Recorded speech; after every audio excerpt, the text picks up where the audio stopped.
देखो बेटा, पिछली बार हमने ESR इलेक्ट्रोफिलिक सब्स्टिट्यूशन रिएक्शन का डिटेल पढ़ा था। इलेक्ट्रोफिलिक सब्स्टिट्यूशन रिएक्शन में कौन सा सबस्ट्रेट कैसे रिएक्शन देता है, क्या करता है। आज हम ESR को पूरी तरह से पढ़ने की कोशिश करते हैं जितना हमारे पास हो पाएगा टिल 7:30। फिर उसके बाद हम अपना स्ट्रक्चर ऑफ एटम का कुछ पार्ट रिवाइव करेंगे जितना हो सका। ठीक, तो चलिए सबसे पहले हम लोग डिस्कस करते हैं ESR इन हम बोलेंगे हैलोजन कंटेनिंग ऑर्गेनिक कंपाउंड्स में। ठीक, यानी एल्काइल हैलाइड अराइल हैलाइड में। ठीक, इन एराइल हैलाइड्स, पहले एराइल हैलाइड्स में। वैसे तो ये मैं करवा चुका हूं, बट येट एक बार सिर्फ एक स्ट्रेट फॉरवर्ड रिवीजन के लिए। देखो बेटा, हमने सबसे पहले पढ़ी थी इसमें न्यूक्लियर हैलोजिनेशन। न्यूक्लियर हैलोजिनेशन, देखो बेटा, न्यूक्लियर हैलोजिनेशन में मैंने आपको बताया था ऑलरेडी ये डन है हमारे पास, है ना। इसका mechanism everything was done in the last lecture. इसमें क्या है कि अगर न्यूक्लियर हैलोजिनेशन का मतलब क्या होता है, बेंजीन रिंग पे अटैक होना। तो मैंने आपको बताया था कि अगर हम बेंजीन ले लेते हैं और बेंजीन के ऊपर हम क्लोरीन का रिएक्शन करवाते हैं in the presence of anhydrous AlCl3 और any Lewis acid is to be taken.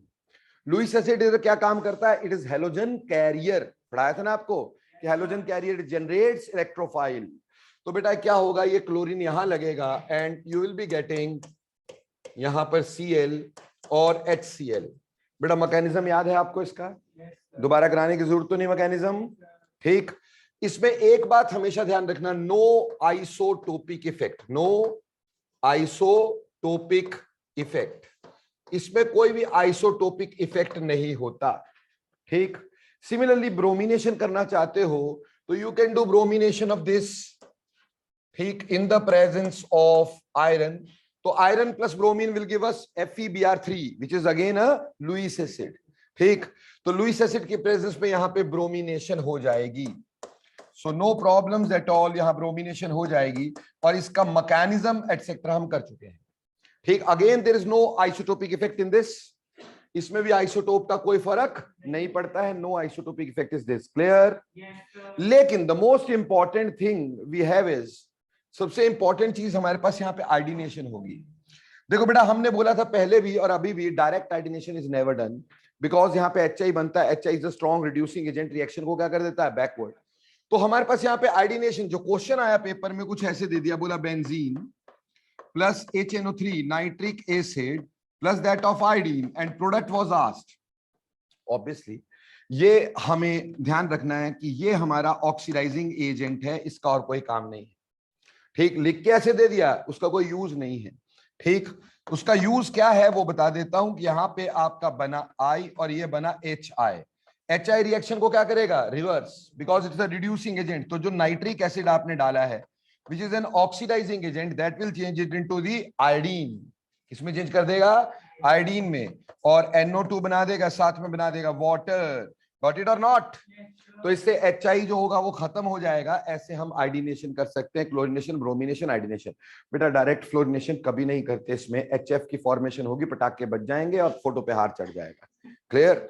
तो इसलिए फ्लोरिनेशन डायरेक्ट इससे कभी भी नहीं करते। हम क्लोरिनेशन कर सकते हैं, आपने करके दिखाई। आप ब्रोमिनेशन कर सकते हैं, आपने करके बताई। आयोडीनेशन डायरेक्ट नहीं करते हैं।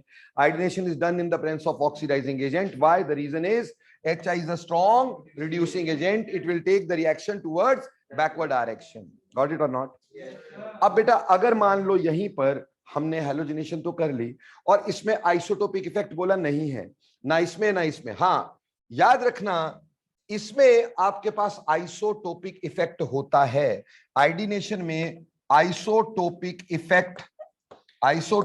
Effect happens. ठीक, और क्या होता है बेटा आइसोटोपिक इफेक्ट, कि अगर बेंजीन की जगह हेक्सा ड्यूटेरो बेंजीन लगा दिया जाए तो रिएक्शन का रेट क्या हो जाएगा, चेंज हो जाएगा। तो यहां पे हमारे पास बेंजीन का रिएक्शन, बेंजीन का रेट जो होगा, rate of benzene is greater than rate of hexa deutero benzene. बेटा इसकी डिटेल भी पिछली बार बता दी थी आपको मैंने। ठीक, कि इसमें आइसोटोपिक इफेक्ट नहीं होता है। ठीक, क्यों? इसका ये रिवर्सिबिलिटी होती है ना बेटा रिएक्शन में, इसलिए इसका सेकंड स्टेप जो होता है ना वो स्लोएस्ट हो जाता है। ठीक, सेकंड स्टेप स्लोएस्ट हो जाता है, तो सेकंड स्टेप में तो एच ही निकलना है, इस वजह से एच निकलेगा, डी निकलेगा, दोनों अलग अलग स्पीड पे निकलेंगे और इसलिए यहाँ पे आइसोटोपिक इफेक्ट होता है। क्लियर? यहीं पर प्यारे बच्चों, अगर मान लो मेरे पास टोलुइन है, क्या है? टोलुइन। ठीक, अब मुझे इसकी हैलोजिनेशन करवानी है, वेरी इंपॉर्टेंट। हम ये जानते हैं कि टोलुइन जो होता है उसका CH3 कौन सा इफेक्ट शो करता है? प्लस है, या फिर हाइपर कॉन्जुगेशन में क्या शो करता है? H, जो बेंजीन रिंग को एक्टिवेट करता है टुवर्ड्स द ESR। हमने पढ़ा था ना भाई, रिलीजिंग ग्रुप जो होते हैं वो एक्टिवेट करते हैं, तो benzene ring here is activated. तो अगर यहां पे आप क्लोरीनेशन करवाने की कोशिश करोगे इन द प्रेजेंस ऑफ AlCl3, तो डेफिनेटली हमारे पास क्लोरीन होगी, लेकिन कहां लगेगी बेटा? जो भी प्लस आर या फिर एक्टिवेटिंग ग्रुप होते हैं वो ऑर्थो पैरा डायरेक्टिंग होते हैं। बोलो, पिछली बार पढ़े थे ये? तो अगर यहां पे देखेंगे तो क्लोरो यहां तो हमारे पास ऑर्थो पे लग जाएगा और यहाँ क्लोरो पैरा पे लग जाएगा, और मेजर क्या होगा प्यारे बच्चों? पैरा इज मेजर, मैकेनिस्टिकली भी और वैसे भी हमारे पास पैरा पे स्टीरिक हिंड्रेंसेस नहीं होती हैं, और किसी भी ग्रुप का रिलीजिंग इफेक्ट सबसे ज्यादा कहां ऑपरेट होता है? पैरा पे। इस वजह से पैरा वाला मेजर प्रोडक्ट यहां पे रहेगा। बोलो क्लियर? पर बेटा इसी में अगर आपने लाइट जला दी, बत्तियां जला दी, तो आपको पता है कि यहां तो न्यूक्लियर हैलोजिनेशन होती थी पहले। ठीक, न्यूक्लियर हैलोजिनेशन, ये सारी चीजें पिछली बार करवाई थी मैंने। ठीक, लेकिन अगर लाइट होगी तो क्या होती है? Side chain substitution. याद आया कुछ? साइड चेन सब्स्टिट्यूशन हो जाती है अगर हमारे पास लाइट होगी। और साइड चेन सब्स्टिट्यूशन में पहले हमने यहां पे बना दिया CH2Cl। पर प्यारे बच्चों, अगर क्लोरीन एक्सेस में हुआ तो सारे के सारे हाइड्रोजन रिप्लेस हो जाते हैं कि नहीं हो जाते हैं? अगर क्लोरीन एक्सेस में हुआ तो ये आगे फर्दर लाइट की प्रेजेंस में दूसरा H भी रिप्लेस करेगा, और यहां पर CHCl2, और क्लोरीन फर्दर लाइट की प्रेजेंस में CCl3 बना देता है। तो उम्मीद करता हूं ये बात अच्छे से क्लियर हो गई होगी। कोई दिक्कत है? तो लाइट हम इसमें यूज कभी नहीं करेंगे। हम इसमें यूज क्या करते हैं? हम इसमें लुईस एसिड का यूज करते हैं, तो आपका न्यूक्लियर हैलोजिनेशन होता है। बट इसकी जगह कोई विड्रॉइंग ग्रुप लगा होता तो ये कहां पे आता? ये मेटा पे आ जाता। से मान लो अगर मैं इसकी जगह पर नाइट्रोबेंजीन की क्लोरीनेशन करना चाहता, तो पहली बात तो ये थी कि नाइट्रो ने इसको डीएक्टिवेट कर देना है, यानी इसकी रेट को स्लो डाउन कर देना, वो पहली बात है ना? तो benzene ring will be deactivated, और फिर हमारे पास ये मेटा डायरेक्टिंग ग्रुप है, तो जो हमारा क्लोरीन होगा that will be joining two the Meta positions, और हमारे पास क्या होगा? मेटा क्लोरो नाइट्रोबेंजीन बन जाता है, क्योंकि ये मेटा डायरेक्टिंग ग्रुप है। ये हमने पिछली बार किया था। बोलो क्लियर?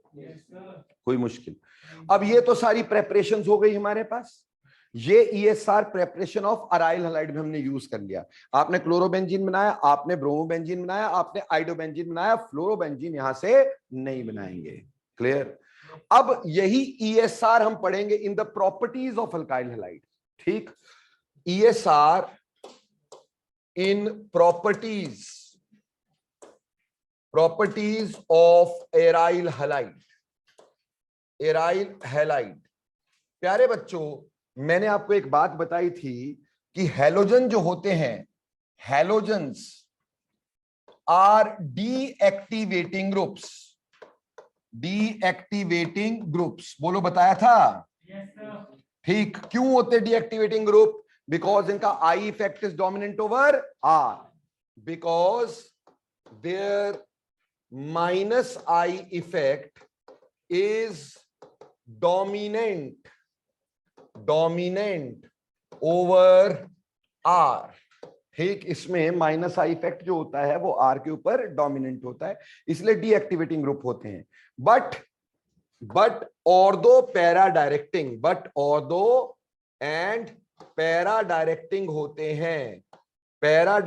होते हैं। क्यों?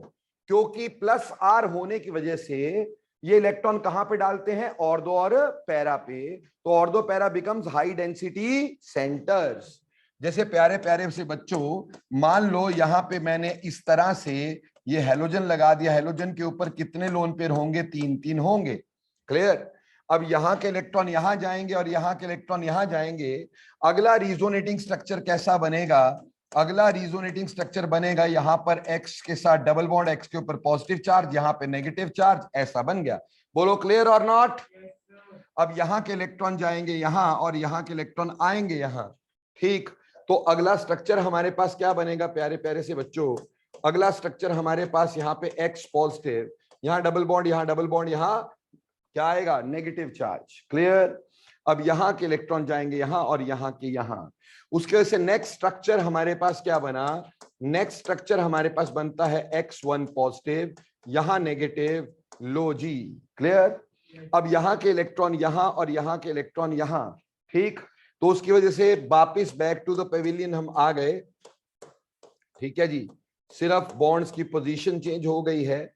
बट आपने देखा कि नेगेटिव चार्ज जो है that is always on ortho and para positions.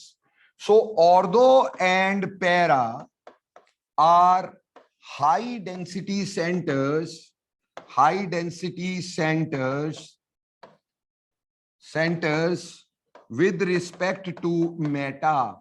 Meta के रिस्पेक्ट में ortho para high density centre होते हैं। इसलिए दो halogens are deactivating group yet they are ortho para directing group. ये क्वेश्चन आएगा +2 में आपको। बोलेंगे हैलोजन जो है ऑर्थो पैरा डायरेक्टिंग है बट डीएक्टिवेटिंग है, डीएक्टिवेटिंग है पर ऑर्थो पैरा डायरेक्टिंग क्यों है? तो डीएक्टिवेटिंग इसलिए कि उनका -I इफेक्ट डोमिनेंट है। लेकिन ऑर्थो पैरा क्यों? क्योंकि रिजोनेंस में चार्ज जब जाता है वो सिर्फ ऑर्थो पैरा पे जाता है। ऑर्थो पैरा मेटा के मुकाबले ज्यादा क्या होगा? मेटा के मुकाबले ज्यादा थोड़ा सा what you can say high density centre होगा, तो वहां पे अटैक ज्यादा होंगे। बोलो क्लियर? अब बेटे अगर मैं इसके मतलब ये हुआ कि अगर कोई हैलोजन लगाता हूं और फर्दर इसके रिएक्शन करता हूं, ठीक, मान लो मैंने यहां पे क्लोरीनेशन करी इसके बाद, तो क्योंकि ये ऑर्थो पैरा डायरेक्टिंग है तो कोई भी हैलोजन यहां लगा है तो अगला क्लोरीन कहां पे आएगा? ऑर्थो पे, और यहां कहां पे आएगा? पैरा पे, और मेजर कौन रहेगा? पैरा रहेगा। कोई दिक्कत तो नहीं है। ऐसे ही प्यारे बच्चों अगर मैंने इसकी नाइट्रेशन की, नाइट्रेशन होती है HNO3 H2SO4 नाइट्रेटिंग मिक्सचर की प्रेजेंस में। नाइट्रेटिंग मिक्सचर की प्रेजेंस में अगर करेंगे तो प्यारे प्यारे से बच्चों यहां पे भी हमारे पास ये X नाइट्रो लगेगा ऑर्थो पे और नाइट्रो लगेगा पैरा पे। तो इसमें भी कोई नई बात हमारे पास समझ आई क्या? नहीं आई, वही पुरानी बात है। ठीक, इसी तरह से अगर करेंगे इसमें सल्फोनेशन, सल्फोनेशन करते होते हैं H2SO4 एंड सल्फर ट्राइऑक्साइड में, या जिसको बोलते हैं fuming sulphuric acid, fuming sulphuric acid. अब फ्यूमिंग सल्फ्यूरिक एसिड या फिर हम यूज करते हैं H2S2O7 जिसको हम बोलते हैं ओलियम। क्या बोलते हैं? ओलियम। ये किंग ऑफ केमिकल्स होता है। जैसे किंग ऑफ केमिकल होता है H2SO4, ये उसका बाप है। ठीक, किंग ऑफ केमिकल। बोलो माँ कौन? वाटर। ठीक, क्योंकि क्या होता है जब ये आप इसको ओलियम को वाटर के साथ जोड़ते हो ना, 2 नन्हे मुन्ने H2SO4 बन जाते हैं। समझ में आई बात? क्लियर? इसलिए इसको किंग ऑफ केमिकल्स बोलते हैं भाई। ठीक, और इससे या इससे सल्फोनेशन होनी है और वही प्रोडक्ट में कोई खास फर्क नहीं है, सिर्फ ऑर्थो या पैरा पे सल्फोनिक एसिड लगना। Mechanism already has been done in your previous class. बोलो क्लियर? तो ये तो थे ही। अब एक और रिएक्शन करते, वेरी वेरी इंपॉर्टेंट। हाँ जी बिल्कुल बिल्कुल, लो जनाब। ठीक, अपन यही कर देते हैं। ठीक, Friedel Crafts reactions, Friedel Crafts reactions, Friedel Crafts reactions. See, ठीक, बिटिया ने पेपर दिखाया उसमें फ्रीडल क्राफ्ट रिएक्शन छोड़ के आ गई। ठीक, Friedel Crafts reaction alkyl halide का। देखो बेटा फ्रीडल क्राफ्ट 2 तरह के होते हैं। एक क्या होता है? Alkylation, alkylation, Friedel craft alkylation. बेटा अल्काइलेशन का मतलब अल्काइल ग्रुप की सब्स्टिट्यूशन, अल्काइल ग्रुप लगाना है ना बेटा। तो मान लो कोई हेलोजन लगा हुआ था, ठीक है जी, उसने बेंजीन रिंग को डीएक्टिवेट कर दिया, रिएक्शन खास नहीं हो पा रहा, पर जो भी हो पा रहा है। अब हमने यहां पे मान लो CH3Cl ले लिया है, इन द प्रेजेंस ऑफ AlCl3 ले लिया है, ठीक है जी।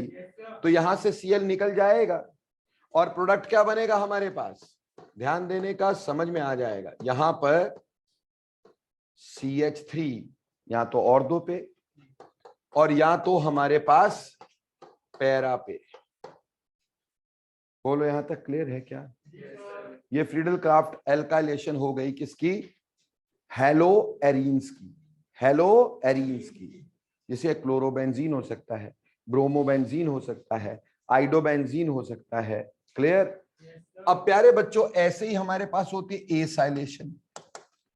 एसाइलेशन प्यारे बच्चों एक ना +1 में मैंने फ्रीडल क्राफ्ट एल्काइलेशन पूरी डिटेल में करवाई है तुम्हारे को, फुल डिटेल्स में, उसमें मैंने बहुत कुछ बताया तुम्हें। तो एक बार दोबारा से उसको देख लेना, जो चीज नहीं आएगी मेरे को बता देना, ठीक? और जो बच्चों के पास वो लेक्चर नहीं हो वो मेरे को बता देना। आप अपने उसमें जाना चैनल पे, उसमें ढूंढ लेना, आपको मिलेगा फ्रीडल क्राफ्ट रिएक्शन ही मिलेगा, as it is Friedel Crafts reaction ऐसे करके होगा, ठीक? पूरा का पूरा 1 घंटे 1.5 घंटे का लेक्चर होगा उसमें फ्रीडल क्राफ्ट के ऊपर, ठीक? एसाइलेशन, एसाइलेशन की बात करते तो एसाइल ग्रुप की एडिशन। अब हमारे पास इसमें ऑलरेडी यहां पे X है और मैंने लगाया CH3 C double bond OCl, acyl halide, ठीक है बच्चे? या फिर हम इसमें लगाते हैं एसिटिक एनहाइड्राइड, यहां लगाते हैं एसिटिक एनहाइड्राइड। एंड बेटा anhydrides are better acylating agents, क्योंकि इनके रिएक्शन थोड़े स्लो होते हैं, इजीली कंट्रोलेबल होते हैं, जबकि एसाइल हैलाइड के रिएक्शन बहुत फास्ट होते हैं, इजीली कंट्रोलेबल नहीं होते। तो ये बेटर एसाइलेटिंग एजेंट होता है, इसको आगे भी पढ़ेंगे अपन, बेटर एसाइलेटिंग एजेंट, जब हम एसिड और उसके डेरिवेटिव्स की बात करेंगे तो वहां पढ़ाऊंगा तुम्हारे को मैं।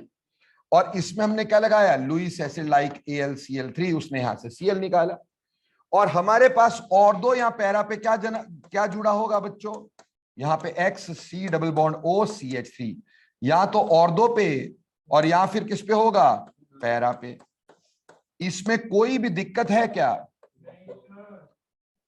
ये फ्रीडल क्राफ्ट एल्काइलेशन और एसाइलेशन, ठीक बेटा? सिर्फ यही आपके पास ESR है अराइल हैलाइड में, ठीक? None of them is important, ठीक? कभी कभी सर ऐसा बोलते हैं फॉर अ चेंज, है ना, नहीं तो सर हमेशा बोलते हैं इंपॉर्टेंट, है ना? So none of them is important, ठीक? पता होना चाहिए सर, वो बता दिया। नाउ अब हम करेंगे, अब जरा सांस पकड़ के बैठना, सबसे इंपॉर्टेंट ESR तो मैं करवा रहा हूं, ESR इन फिनोल्स। फिनोल्स में मैंने आपको बोला था एक ही जगह कराऊंगा ESR, दोबारा नहीं करवाऊंगा। हर चैप्टर का ESR यहीं पे हो जाएगा, चाहे वो अल्कोहल फिनोल ईथर हो, ठीक? चाहे वो आपके पास एल्डिहाइड कीटोन्स हो, चाहे वो कार्बोक्सिलिक एसिड हो, अमीन्स हो, सभी के यहीं करवा डालूंगा। दोबारा मैं बेंजीन वाले कंपाउंड यानी ESR नहीं लूंगा, ठीक? चलिए ध्यान से देखिएगा, ESR in phenols, very very very very very very very important. जितने रिएक्शन है इसमें सबके सब इंपॉर्टेंट है। प्लीज लिखना कम, समझना ज्यादा, क्योंकि इसकी कॉपी तो तुम्हें वैसे भी मिल जाती है ना? PDF तो मिल जाता है ना? तो लिखने पे कम जोर देना, समझने पे ज्यादा जोर देना। देखो बेटा, पहली बात फिनोल की जहां तक बात करें, फिनोल में हमारे पास यहां पे OH है ना? और OH का कौन सा इफेक्ट होता है बेटा, +R, और +R भी काफी ज्यादा होता है, तो ये बेंजीन रिंग को इलेक्ट्रॉन दे देता है। इसलिए बेंजीन रिंग यहां पे हाईली एक्टिवेटेड रहता है टुवर्ड्स ESR, टुवर्ड्स ESR। तो पहली बात, फिनोल की reactivity is very high towards ESR, ठीक? क्योंकि +R इफेक्ट वाला ग्रुप है। सबसे पहले हम यहां पे ब्रोमिनेशन करके दिखा रहे हैं। ठीक, मान लो मैंने यहां पर फिनोल लिया और फिनोल के साथ मैंने ब्रोमीन का रिएक्शन करवाया, पर प्यारे बच्चों यहां पे मैंने कोई नॉन पोलर सॉल्वेंट ले लिया। क्या ले लिया? Non polar solvent. बेटे जिसका भी प्लस आर इफेक्ट होता है वो कैसा होता है? Ortho para directing. अगले ग्रुप को कहां लेके जाता है? ऑर्थो पैरा पे। तो ऑब्वियस सी बात थी कि ये जो ब्रोमीन लगना चाहिए था ये ऑर्थो पे लगना चाहिए था या फिर पैरा पे लगना चाहिए था। तो ये बन गया ऑर्थो ब्रोमो फिनोल या पैरा ब्रोमोफिनोल। पर बेटे इसी रिएक्शन में अगर आपसे पानी गिर गया, आपने इसमें पानी डाल दिया, तो बेटा ट्राई ब्रोमोफिनोल बनता है। This is very very very important. क्या बन जाता है? Tri bromophenol. Very important. No sir, क्यों ट्राई ब्रोमोफिनोल बना वाटर में? मोनोब्रोमो इसमें क्यों बना और ट्राइब्रोमो इसमें क्यों बना? सी, अगर मैं फिनोल के रिजोनेटिंग स्ट्रक्चर देखता हूं, यहां पे एसिडिक कैरेक्टर ऑफ फिनोल भी समझ में आ सकता है। चाहो तो यहीं पे कर लो, दोबारा भी करवा दूंगा। एक बार यहां समझ लेना, एक बार दोबारा करवा दूंगा मैं। फिनोल एसिडिक क्यों है वो भी यहां पे समझ में आएंगे। देखो जी, फिनोल के रिजोनेटिंग स्ट्रक्चर तुम्हारे पास बना रहा हूं। ठीक, ये फिनोल है और इसके ऊपर ऑक्सीजन के ऊपर कितने लोन पेयर है भैया? 2 लोन पेयर है। और इसका प्लस आर इफेक्ट है। प्लस आर इफेक्ट के चलते ये इलेक्ट्रॉन यहां होंगे और यहां के इलेक्ट्रॉन्स यहां जाएंगे। ये भी +1 में करवा चुका हूं मैं फिनोल का एसिडिक कैरेक्टर, येट टाइम फिर से वेस्ट कर रहा हूं। ठीक, यहां पे OH, यहां पे 1 पॉजिटिव, यहां नेगेटिव। बेटे बहुत ईमानदारी से पढ़ाता हूँ, +1 में ये सब चीजें करवा चुका हूं तुम्हें। बहुत ज्यादा डिटेल्स मारोगे। यहां के इलेक्ट्रॉन यहां के इलेक्ट्रॉन्स यहां। क्लियर? तो अगला रिजोनेटिंग स्ट्रक्चर हमारे पास क्या बना? अगला रिजोनेटिंग स्ट्रक्चर बन गया यहां पर OH, ऑक्सीजन के ऊपर पॉजिटिव चार्ज, यहां डबल बॉन्ड, यहां डबल बॉन्ड, यहां नेगेटिव। ठीक है, ऐसे आगे बना लोगे रिजोनेटिंग स्ट्रक्चर्स? हाँ जी, बना लोगे आगे। यहां के इलेक्ट्रॉन यहां के इलेक्ट्रॉन यहां। अब एक ही तो बचा, बना ही देता हूं। ठीक, OH 1 पॉजिटिव, यहां नेगेटिव। ठीक, और यहां के इलेक्ट्रॉन यहां, and it is back to pavilion. अगला स्ट्रक्चर कैसा बन गया? अगला स्ट्रक्चर हमारे पास कुछ ऐसा बन गया। ठीक है जी, ऐसा करके बन गया। इसमें अगर आप ध्यान दोगे तो ऐसे 3 स्ट्रक्चर हैं जिसमें ऑक्सीजन के ऊपर कौन सा आ रहा है? Positive charge. Oxygen is electronegative, क्या उसके ऊपर पॉजिटिव चार्ज स्टेबल होना चाहिए? तो वो इलेक्ट्रॉन अपनी तरफ खींचेगा ही खींचेगा। ठीक, तो डेफिनेटली OH बेंजीन रिंग को एक्टिवेट करता है। ठीक, और काफी एक्टिवेट करता है, पर इसके पॉजिटिव चार्ज की वजह से थोड़ी थोड़ी एक्टिवेशन कम भी हो जाती है। लेकिन अगर फिनोक्साइड बना दें, फिनोक्साइड यानी इसका H लूज कर दें, इसका H लूज कर दें, तो हमारे पास फिनोक्साइड बनेगा। प्यारे बच्चों, फिनोक्साइड जो है उसमें ये O नेगेटिव यानी H लूज कर दिया इसने। ठीक है जी। अब क्या है कि यहां के इलेक्ट्रॉन यहां और यहां के इलेक्ट्रॉन्स यहां। इसका रिजोनेटिंग स्ट्रक्चर कैसा बना? फिनोक्साइड का रिजोनेटिंग स्ट्रक्चर कैसा बना? यहां पे नेगेटिव। क्लियर जी? अब यहां के इलेक्ट्रॉन यहां और यहां के इलेक्ट्रॉन यहां। सो अगला रिजोनेटिंग स्ट्रक्चर क्या बन गया?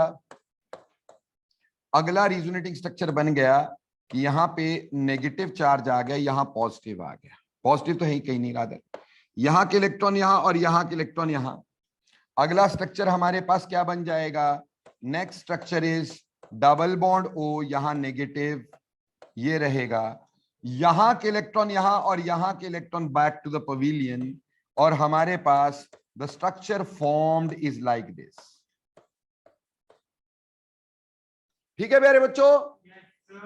अब अगर आप देखें तो इसमें जब रिंग पे इलेक्ट्रॉन गए क्या ऑक्सीजन पे नेगेटिव चार्ज आया? इसका मतलब फिनॉक्साइड जो है वो हमारे पास ज्यादा एक्टिवेटेड है। फिनॉक्साइड में benzene ring is more activated, benzene ring is more activated than that of in phenol. Phenol में इतना एक्टिवेटेड नहीं जितना फिनॉक्साइड में है, क्योंकि फिनोल में जब रिंग पे इलेक्ट्रॉन गए तो यहां पॉजिटिव चार्ज भी आया, जबकि यहां ऐसा नहीं है। तो benzene ring is more activated in phenoxide. अब हम ये बात कर रहे थे कि नॉन पोलर सॉल्वेंट में मोनो सब्स्टिट्यूशन, जबकि पोलर सॉल्वेंट में ट्राई सब्स्टिट्यूशन हो रही है।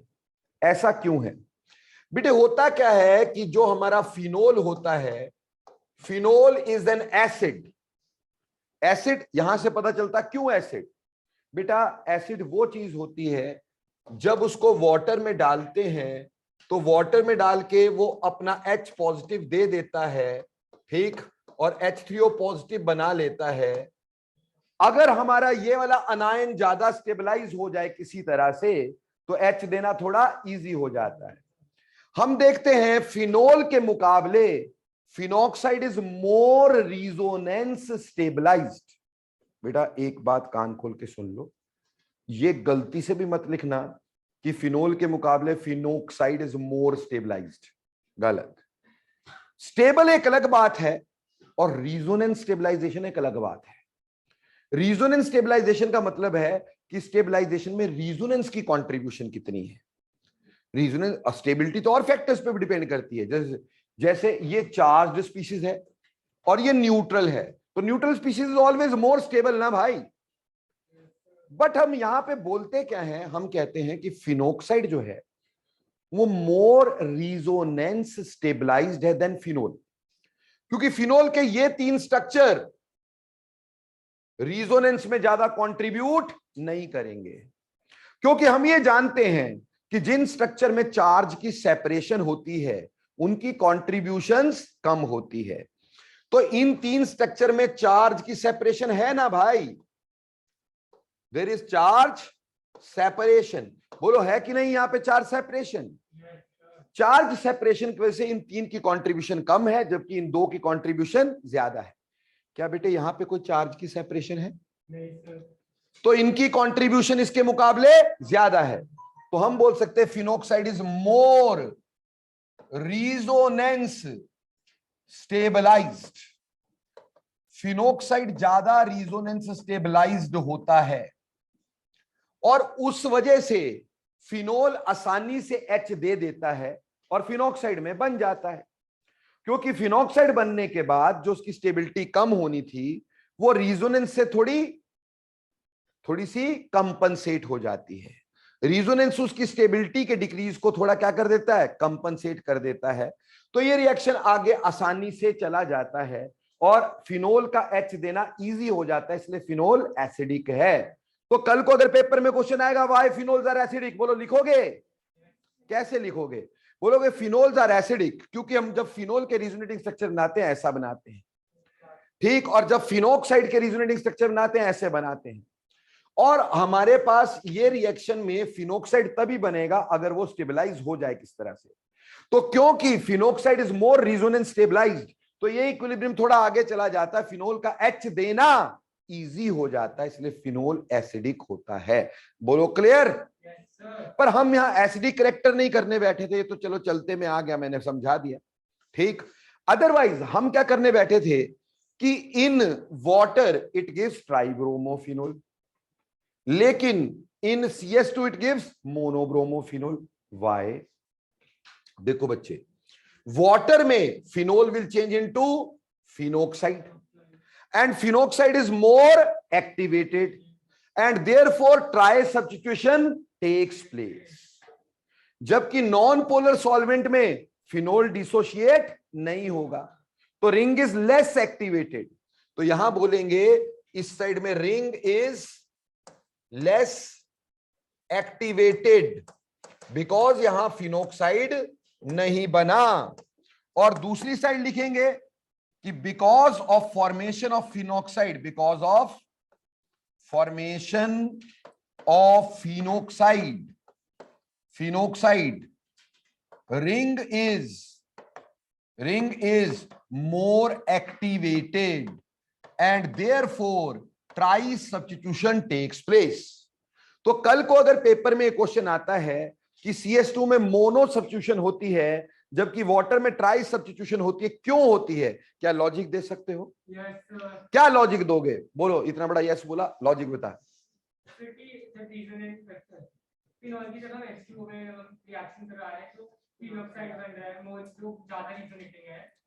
नहीं, ऐसे नहीं बोलना। देख बेटा, ऐसे बोलना, ध्यान से समझ ले, वर्ड्स को गलत जगह पे इस्तेमाल नहीं करना है। हमने ये कहना है कि अगर हम इसको नॉन पोलर सॉल्वेंट में डालते हैं तो फिनोल डिसोशिएट नहीं होता है, इसलिए रिंग की एक्टिवेशन थोड़ी कम होती है, इसलिए मोनो सब्स्टिट्यूशन होती है। पहली बात क्लियर। बट जब इसको हम पोलर सॉल्वेंट लाइक वाटर में डालते हैं, वाटर में डालते ही ये फिनोक्साइड में चेंज हो जाता है और फिनोक्साइड ज्यादा एक्टिवेटेड होता है, इसलिए यहां पे ट्राई सब्स्टिट्यूशन टेक्स प्लेस। अभी बोलो क्लियर हो गया? तो ये क्वेश्चन पक्का आने वाला होता है। क्लियर? तो ये हो गया पहला हेलोजिनेशन, हमने यहां पे बात की।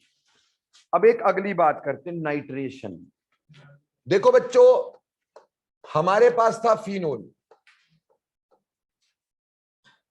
देखो बच्चे, फिनोल में अगर मैंने डाल दिया कॉन्सेंट्रेटेड नाइट्रिक एसिड, ठीक है जी, कॉन्सेंट्रेटेड नाइट्रिक एसिड, तो बेटा अगेन है तो ये H है ना, तो हमारे पास यहां पे बनता है ट्राई नाइट्रोफिनोल। क्या बनता है?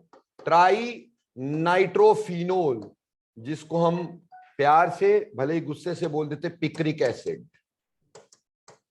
Picric acid, very very strong acid, picric acid. 3 nitro लगे हैं। पर प्यारे बच्चों, अगर यहां पर मैं डाइल्यूट HNO3 डालता हूं, ठीक, तो मोनो नाइट्रो बन जाता है। क्या बन जाता है? मोनो नाइट्रो बन जाता है बच्चों। और वो भी मोनो नाइट्रो तो बनता ही है, और इंटरेस्टिंग बात, यहां पे मेजर और दो वाला। मेजर कौन? और दो वाला। क्यों? Intramolecular hydrogen bond. तो यहां पे इंट्रामोलिकुलर हाइड्रोजन बॉन्ड होता है, ज्यादा स्टेबिलिटी आ जाती है भाई, किलेशन हो जाती है, रिंग लाइक स्ट्रक्चर का बनना, किलेशन। समझ में आई बात? And due to this chelation, ठीक, हमारे पास क्या हो गया? और दो वाला ज्यादा प्रोडक्ट बना। लेकिन क्वेश्चन ये है कि भाई कॉन्सेंट्रेटेड नाइट्रिक एसिड में हमारे पास क्या बन जाता है? पिक्रिक एसिड, ठीक, जबकि डाइल्यूट में हमारे पास बनता है मोनोनाइट्रो। ऐसा क्यों?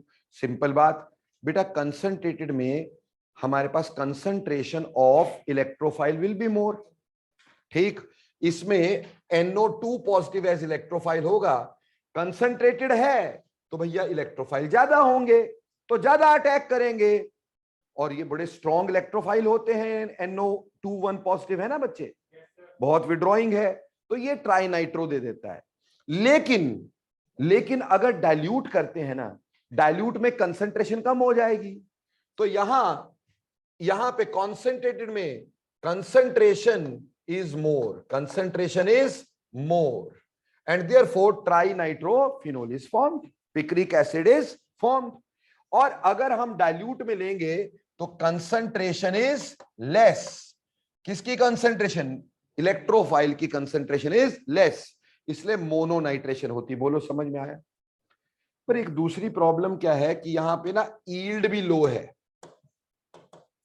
यील्ड इज लो। क्यों भाई यील्ड इज लो? बेटे यील्ड इसलिए लो है पुत्र, nitric acid is an oxidizing agent, ठीक, yield is low because HNO3 is an oxidizing agent। Oxidizing agent, ये ऑक्सीडाइजिंग एजेंट होता है, इस वजह से ये क्या करता है? मैक्सिमम फिनोल को ऑक्सीडाइज कर देता है, और ऑक्सीडाइज करके इसका बनता है बेंजोक्विनोन।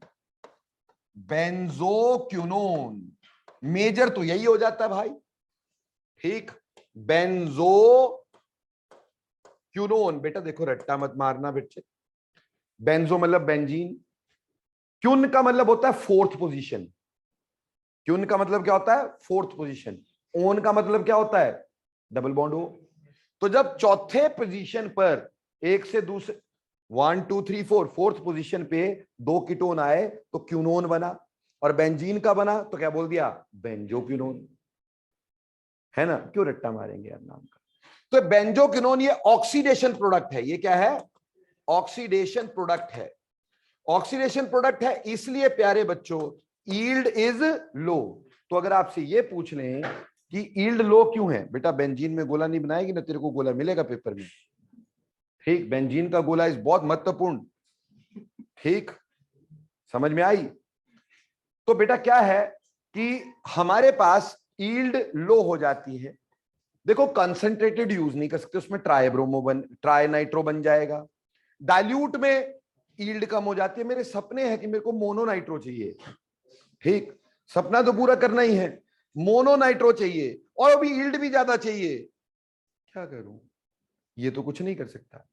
तो मैं क्या करूंगा, एक सेफ गेम खेलते हैं, आपको बनाना है मोनो नाइट्रो, क्या बनाना है मोनो नाइट्रो, ध्यान से समझते जाना।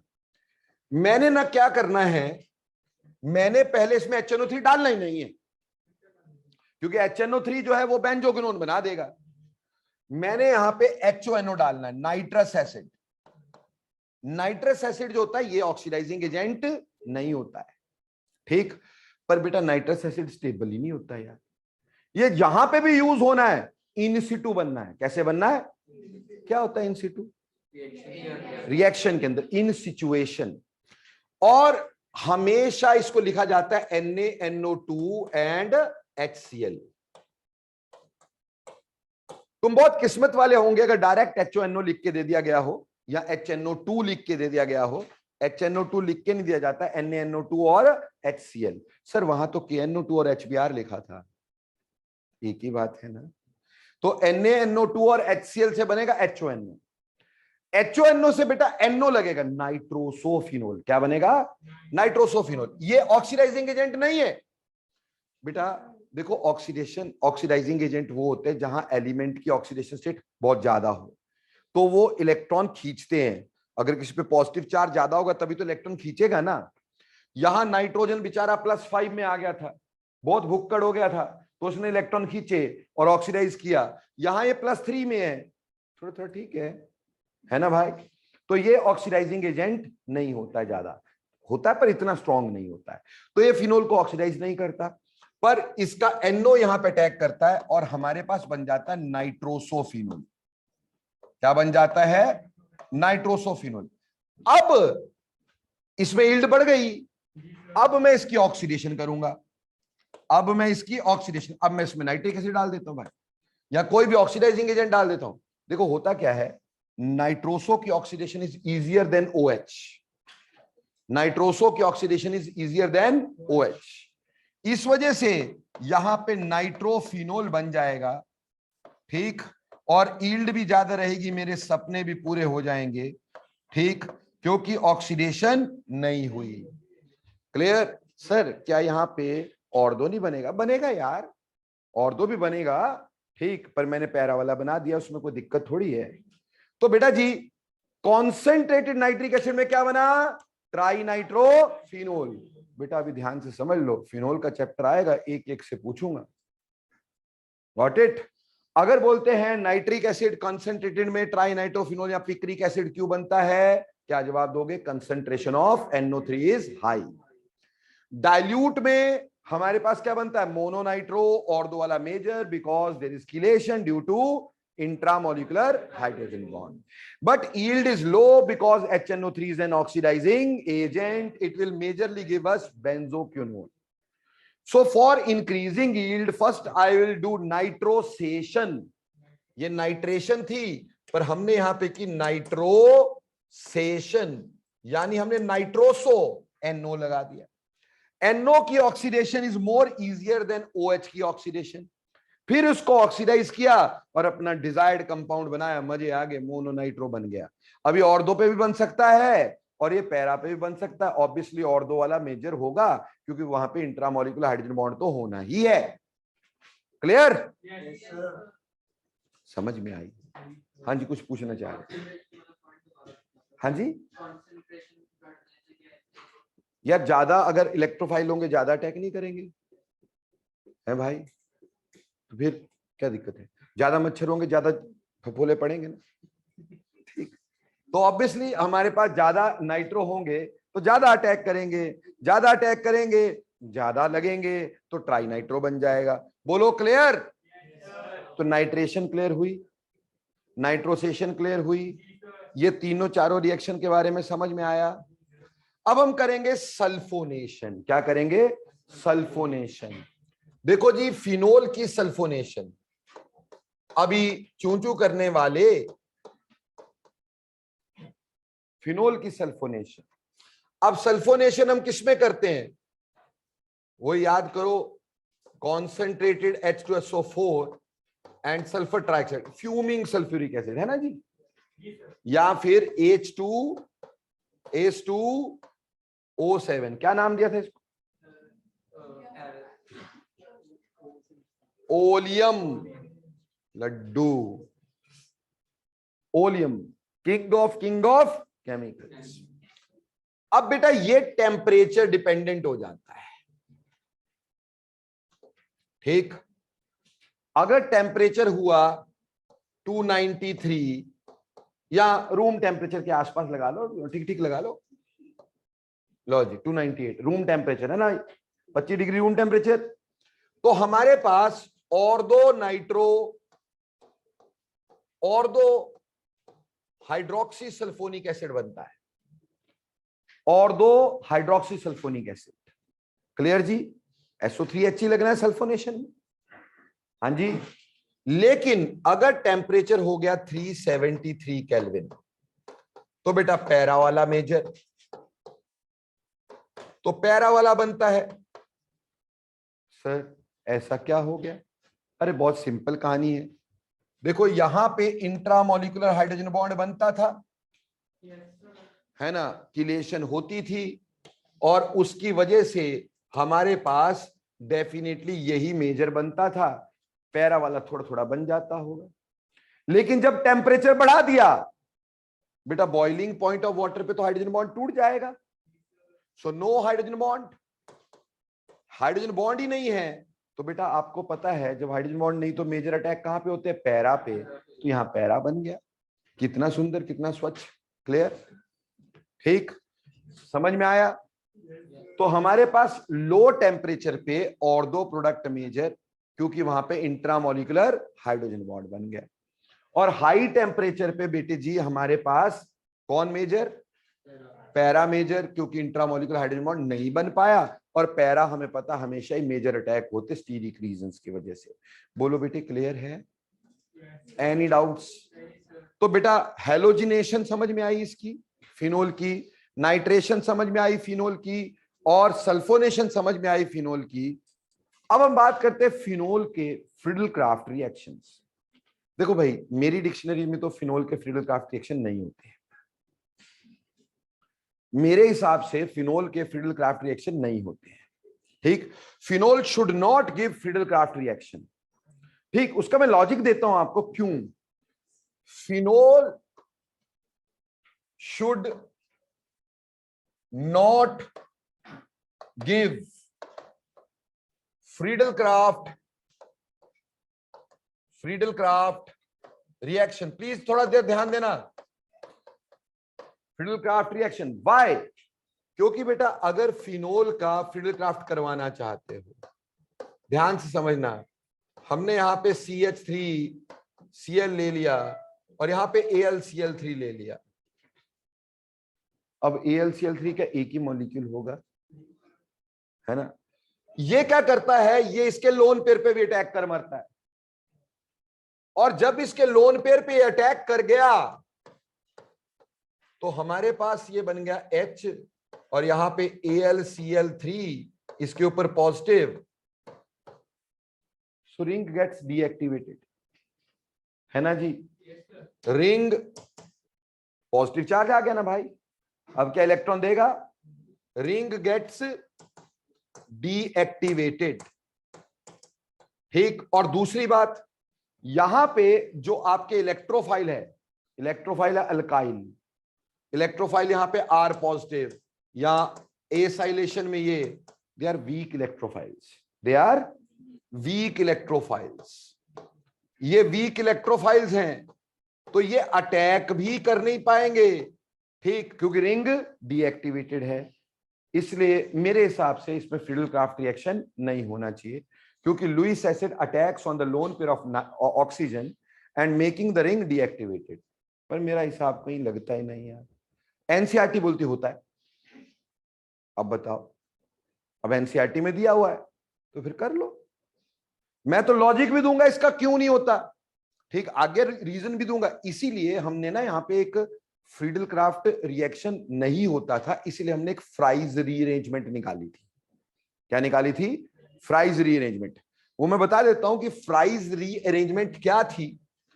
निकाली इसलिए गई क्योंकि इससे अगर मैं CH3 double bond O, Arnab बस कर यार, गुस्सा मत आ जाए मेरे। देखो, अगर इसको करवाएं तो ये रिएक्शन होता नहीं था, अकॉर्डिंग टू मी होता नहीं था।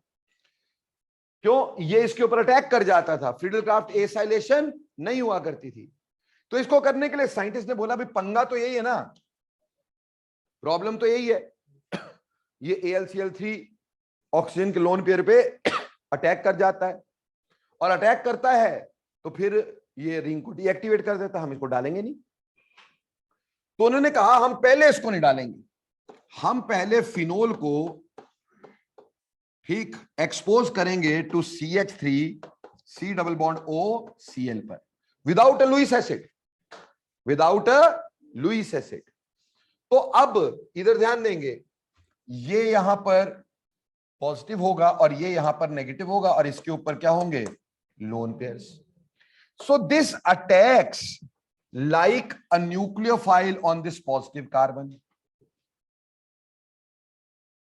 इसकी वजह से यहां के इलेक्ट्रॉन जाएंगे यहां पर।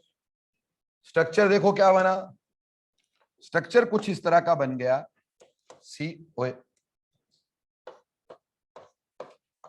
स्ट्रक्चर कुछ इस तरह का बन गया, O के साथ था H, ऑक्सीजन के ऊपर था पॉजिटिव, CO हो गया नेगेटिव, ठीक, यहां पे Cl भी है और CH3 भी है। बोलो क्लियर जी, समझ में आती है?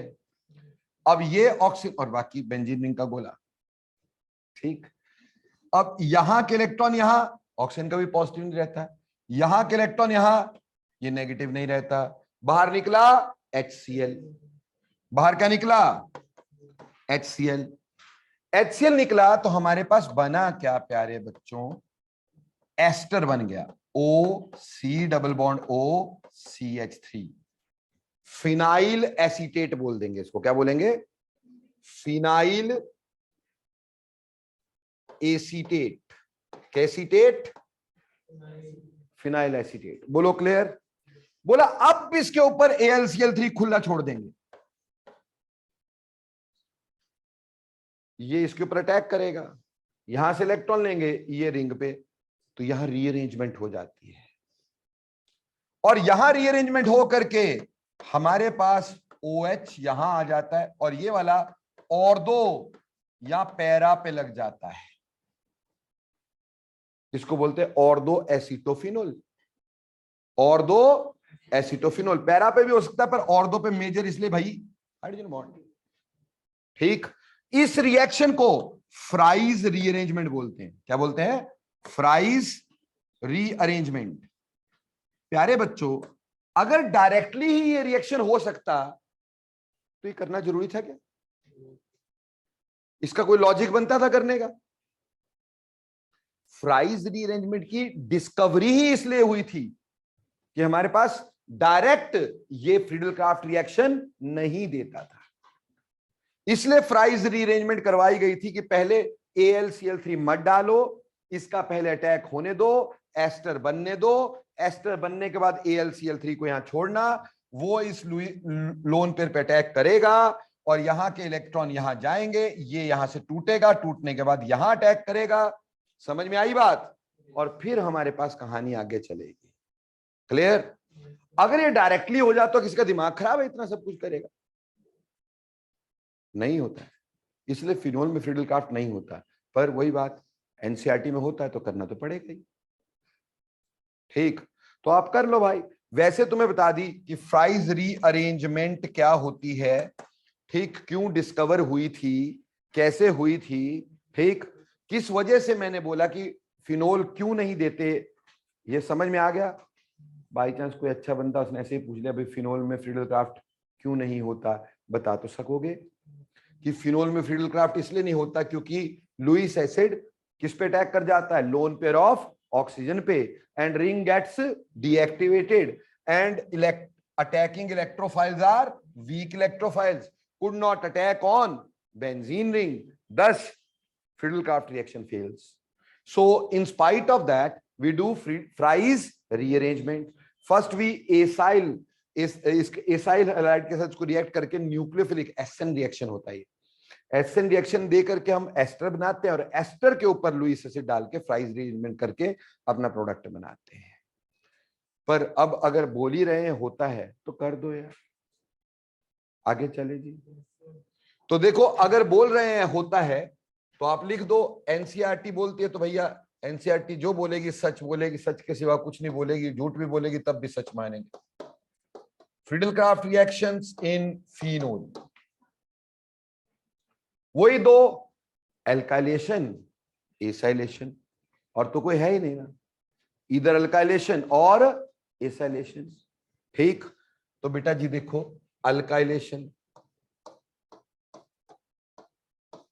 ये लो, यहां पे लगा देना CH3Cl, ठीक है जी, in the presence of Lewis acid दिखाना तो वही पड़ेगा। हालांकि मैंने बोला मेरे को तो पसंद नहीं है, पर मेरी पसंद से होता क्या है, टीचर को पसंद आना चाहिए स्कूल वाले को। ठीक है जी, ये बना दिए। ठीक, और वहीं पर अगर हम इसमें एसाइलेशन करना चाहते हैं तो एसाइल हैलाइड या फिर एनहाइड्राइड लगा देंगे, CH3 double bond O C double bond O CH3। बोलो इन दोनों में से बेटर एसाइलेटिंग एजेंट कौन? Anhydrides are better acylating agents. Why? सिर्फ सुनते रहते हो एक कान से यहां, कंडक्टिविटी कंप्लीट। ओ गधो, इसका रिएक्शन स्लो होता है, इजीली कंट्रोलेबल होता है। समझ में आई? इसका रिएक्शन फास्ट होता है, कंट्रोलेबल नहीं होता है। समझ में आई बात? इसलिए anhydrides are better acylating agents और लुईस एसिड डालना पड़ेगा और हमारे पास फ्रीडल-क्राफ्ट एल्काइलेशन करवा देनी पड़ेगी। ये एसाइलेशन हो गई और ऊपर एल्काइलेशन हो गई। ये हमने एल्काइलेशन कर दी दोस्तों, फ्रीडल-क्राफ्ट एल्काइलेशन, एल्काइल ग्रुप लगा दिया, और ये फ्रीडल-क्राफ्ट एसाइलेशन करवा दी। ठीक जी, क्योंकि एनसीईआरटी ने बोला तो हमने करवा दी। बोलो क्लियर जी? ये तो सिंपल थे फिनोल के रिएक्शन। नाउ दो रिएक्शन फिनोल के ESR करवा रहा हूं, आपकी बुक के सबसे इंपॉर्टेंट रिएक्शन है। सबसे इंपॉर्टेंट मींस सबसे इंपॉर्टेंट, इससे इंपॉर्टेंट सिर्फ एक ही रिएक्शन, एक दो रिएक्शन होते जो इससे इंपॉर्टेंट है, अदरवाइज ये सबसे इंपॉर्टेंट रिएक्शन। कोई बच्चा +2 में 5 बार फेल हो गया, ठीक, लेकिन फिर भी उसको पता है मेरी बुक में रीमर टीमन रिएक्शन है, भले उसको करना नहीं आता है पर उसको नाम सुना होता है रीमर टीमन रिएक्शन। ठीक, तो बेटा रीमर टीमन एक और ESR है फिनोल का, बहुत बहुत बहुत इंपॉर्टेंट। तो मैं आपको करवाने जा रहा हूं फिनोल का रीमर टीमन रिएक्शन। आज के बाद मैं इसको प्यार से RT रिएक्शन बुलाया करूंगा। ठीक है जी, RT रिएक्शन समझते हैं ना, RT रीमर टीमन है ना, ठीक, RT रिएक्शन शॉर्ट फॉर्म। ठीक, क्लियर जी? अब रीमर टीमन रिएक्शन है क्या, पहले ये देख लो, पेन नीचे, कॉपी नीचे, सिर्फ समझ लो, उसके बाद आराम से लिखते रहना। ठीक, पूरा 1.5 घंटा दे दूंगा लिखने के लिए। देखो प्यारे बच्चों, फिनोल का रिएक्शन हम करवाते हैं, ठीक है, और किसमें करवाते हैं बेटे? यहां पे क्लोरोफॉर्म यूज होता है। क्या यूज होता है? क्लोरोफॉर्म। केमिस्ट्री के अलावा ये भी बेहोश करने में यूज होता है। ठीक, तो ये हमारे पास हो गया क्लोरोफॉर्म। क्लोरोफॉर्म के साथ हम लोग यहां पर KOH कोई बेस ले लेते हैं, NaOH भी लिया जा सकता है ना। ठीक, और ये रिएक्शन हम करेंगे। प्रोडक्ट पहले लिख लेते हैं। ठीक, बाकी क्या पता हमारी जिंदगी में बाद में टाइम मिले ना मिले। देखो बेटा, इसको बोलते हैं सैलिसल एल्डिहाइड। क्या बोलते हैं? सैलिसल एल्डिहाइड, और दो सैलिसिल एल्डिहाइड। बाकी चीजें क्या निकलेंगी, कैसे होंगी, ये रिएक्शन कैसे होगा, इसका मैकेनिज्म जानना अत्यंत जरूरी है। ठीक, तो please see mechanism of RT reaction. वो चंद मैकेनिज्म्स में से जो एनसीईआरटी में डेल्ट है। एनसीईआरटी में मैकेनिज्म्स बहुत कम डील किए जाते हैं, जो किए जाते हैं इसका मतलब बहुत इंपॉर्टेंट होते हैं, तो उनमें से ये एक मैकेनिज्म है। देखो प्यारे प्यारे से बच्चों, मैकेनिज्म को थोड़ा ध्यान देंगे। अपने पास था क्लोरोफॉर्म। बेटे what is chloroform? CH Cl Cl Cl। ठीक है जी, क्लोरोफॉर्म। अब क्लोरोफॉर्म में क्या होगा कि ये जो क्लोरीन है, ये कार्बन से इलेक्ट्रॉन खींच रहे हैं। इसने भी खींचा, इसने भी खींचा, इसने भी खींचा। कार्बन अत्यंत दुखी है, इसके ऊपर बहुत ज्यादा पॉजिटिव है, क्योंकि तीनों क्लोरीन इससे झपट्टे मार रहे इलेक्ट्रॉन के। ये अपना सारा गुस्सा किस पे उतारेगा? तो ये हाइड्रोजन से इलेक्ट्रॉन खींचेगा भाई। हाइड्रोजन बेचारा बहुत ज्यादा चीखे मार रहा होगा, बचाओ बचाओ, पॉजिटिव हो गया है ना। क्लियर? क्योंकि इसके सारे इलेक्ट्रॉन कौन खींच रहा है? कार्बन खींच रहा है। और कार्बन से कौन खींच रहा है? क्लोरीन खींच रहा है। ठीक, तो क्योंकि क्लोरीन ने कार्बन से खींचे, कार्बन ने सारा गुस्सा किस पे उतार दिया? हाइड्रोजन पे। तो पास से निकलता हुआ था एक OH नेगेटिव, हमने बेस डाला था, इसको हाइड्रोजन की चीखें सुनाई दी।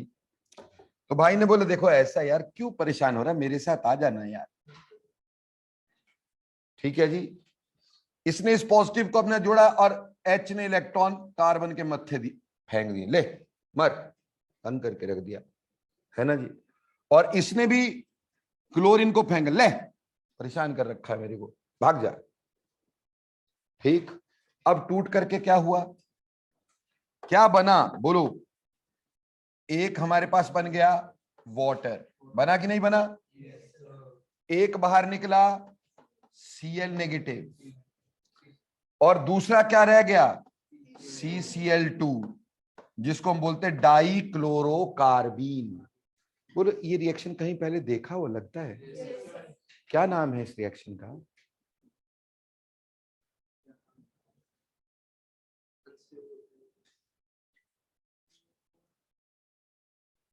वो गधो, इसको बोलते हैं अल्फा एलिमिनेशन। क्या बोलते हैं? Alpha elimination. दोनों एलिमिनेटिंग ग्रुप एक ही कार्बन से गए हैं, सर ने अल्फा एलिमिनेशन में करवाया था। और ये भी बताया था बेटा कि बहुत इंपॉर्टेंट रिएक्शन रीमर टीमन कार्बाइलमीन में ये पहला स्टेप होता है। ठीक, याद आया कुछ? ओके, अब बात करते हैं फिनोल की। चलो जी, यहां कार्बीन तो बन गया, क्या नाम दोगे इसको? डाइक्लोरोकार्बीन। क्या नाम दोगे? ये नहीं कि जो मैं ही लिखूंगा बस मैं ही लिखूंगा, तुम कुछ नहीं लिखेंगे। Dichlorocarbene. Last year reaction intermediates में कार्बीन करवाए थे मैंने तुम्हें, ट्रिपलेट कार्बीन, सिंगलेट कार्बीन। ठीक, अब देखो भैया, फिनोल एक एसिड होता है कि नहीं होता है? और साथ में क्या पड़ा हुआ है?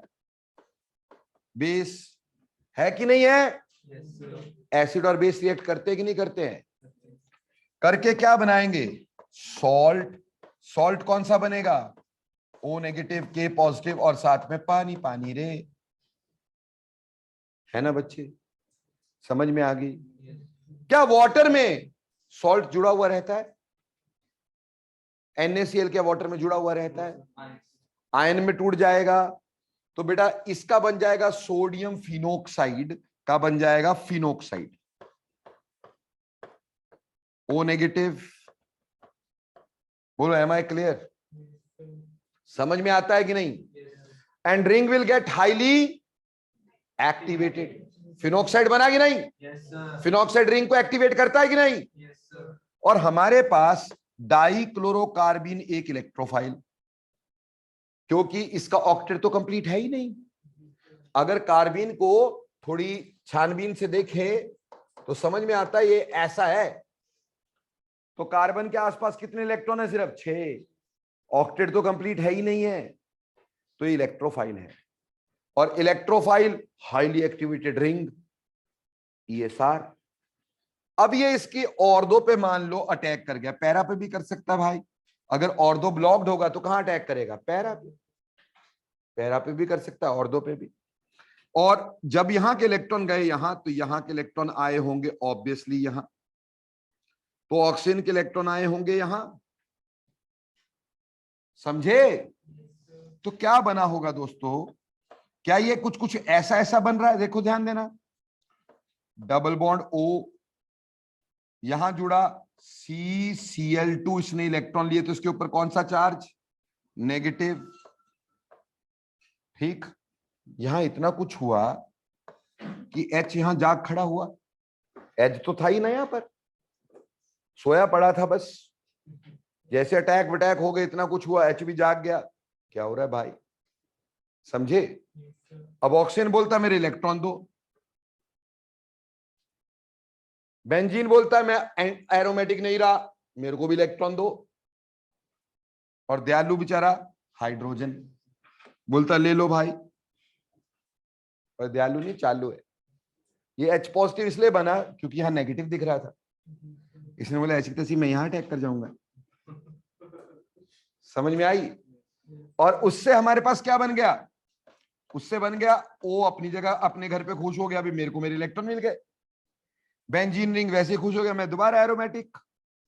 ठीक, H किसका जुड़ के खुश हो गया? CCl2 के साथ। सब खुशी खुशी। बट इस खुशी में प्रॉब्लम ये हुई कि सामने KOH था, लैला मजनू। दिखेगी नहीं, है ना? K और Cl, तो भैया मेटल और हेलोजन, लैला मजनू सामने आए, तो इनको निकाल के हमने क्या किया? पार्क में बिठा दिया। अब पार्क में बिठाने के बाद हमारे पास बचा क्या फिर? यहां बचा O नेगेटिव, ठीक है जी। और यहां क्या बच गया? CHOH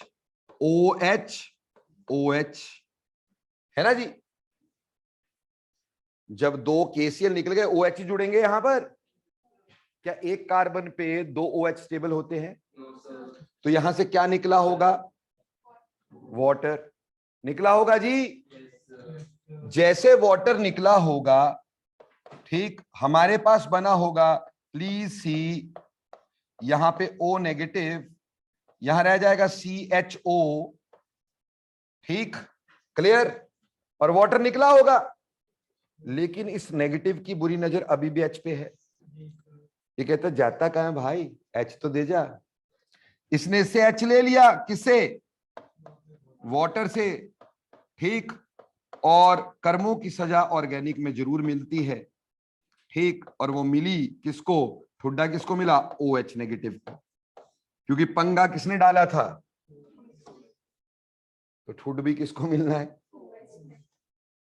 और हमारा प्रोडक्ट तैयार भाई। मैकेनिज्म समझे? रीमर टीमन का मैकेनिज्म समझ में आया?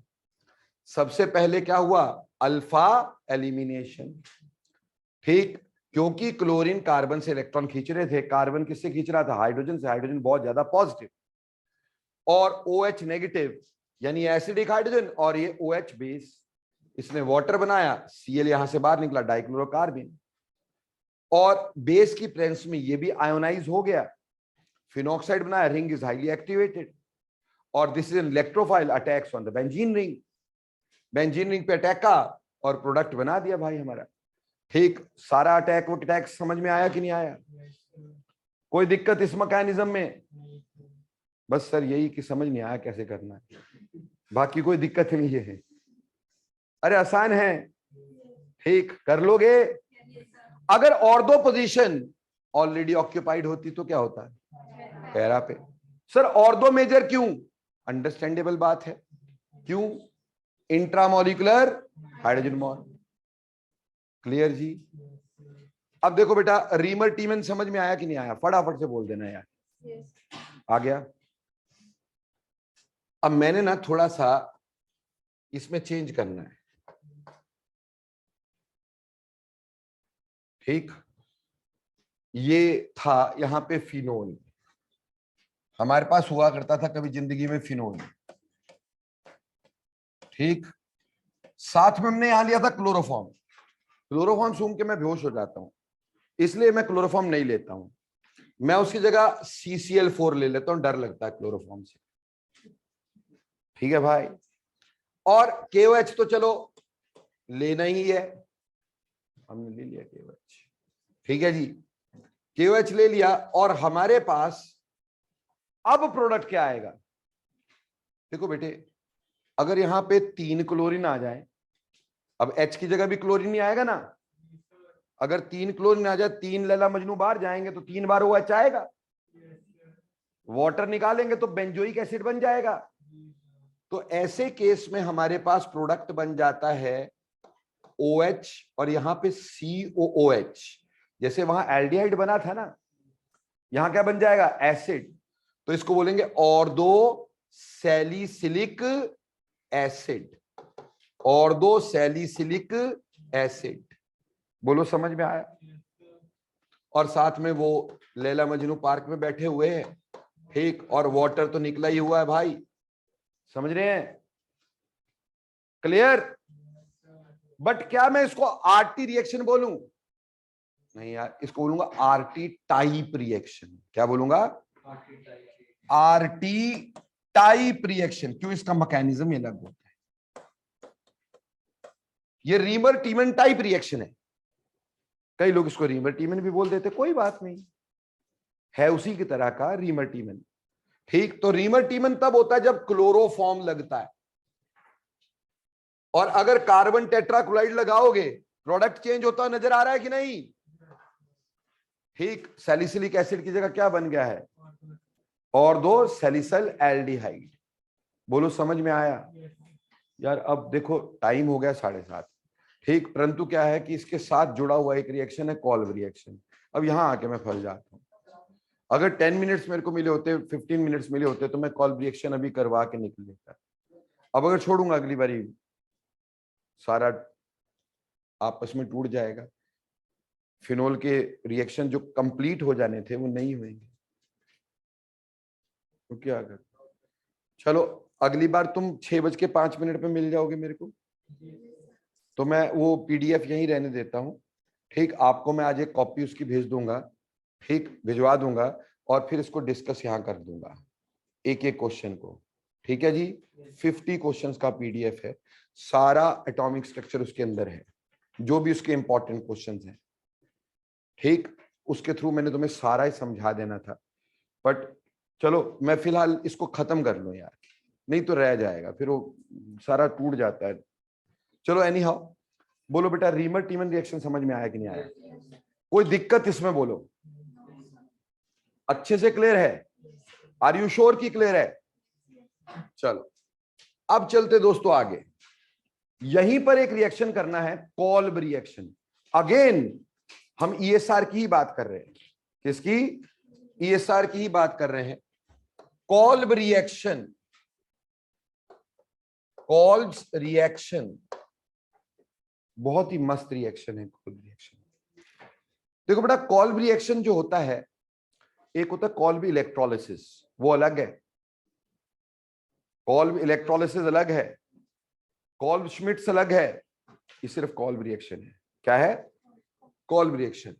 बेटे इसमें ना फिनोल पे डायरेक्ट नहीं होता, हम पहले से सोडियम फिनॉक्साइड या फिनॉक्साइड बना के रखते हैं। तो ये रिएक्शन होता ही किस पे है? फिनॉक्साइड बना के रखते हैं। क्यों बना के रखते हैं सर? बेटा क्योंकि यहां पे अटैक करवाया जाता है कार्बन डाइऑक्साइड का। Carbon dioxide is an electrophile and a weak one, ये वीक इलेक्ट्रोफाइल होता है, तो ये लेस एक्टिवेटेड रिंग पे अटैक नहीं कर पाएगा। This can only attack on a high activated ring, highly activated ring पे अटैक करता है। और एक बात बताओ, तुम एटॉमिक स्ट्रक्चर तैयार करके आए थे आज, और वो अगला चैप्टर पता है सैटरडे को अपन पीरियोडिक प्रॉपर्टीज करेंगे। मैं भले ही अगली क्लास में आपका एटॉमिक स्ट्रक्चर को सारा डिस्कस कर दूंगा, but periodic property upon Saturday को करेंगे। सैटरडे को आपकी क्लास 5:15 बजे होगी, पहले से पता है हमारे को, है ना। 5:15 से 6:30 तक मैं अपना असाइनमेंट डिस्कस करूंगा, फिर पढ़ाऊंगा आगे। ठीक, चलो जी। हमने यहाँ पे सोडियम फिनॉक्साइड लिया, कार्बन डाइऑक्साइड लिया, ठीक है जी। In the presence of base ही लिया जाता है ये, ठीक। और बेटे यहां पे स्पेसिफिक है 4 to 7 एटमॉस्फेयर प्रेशर।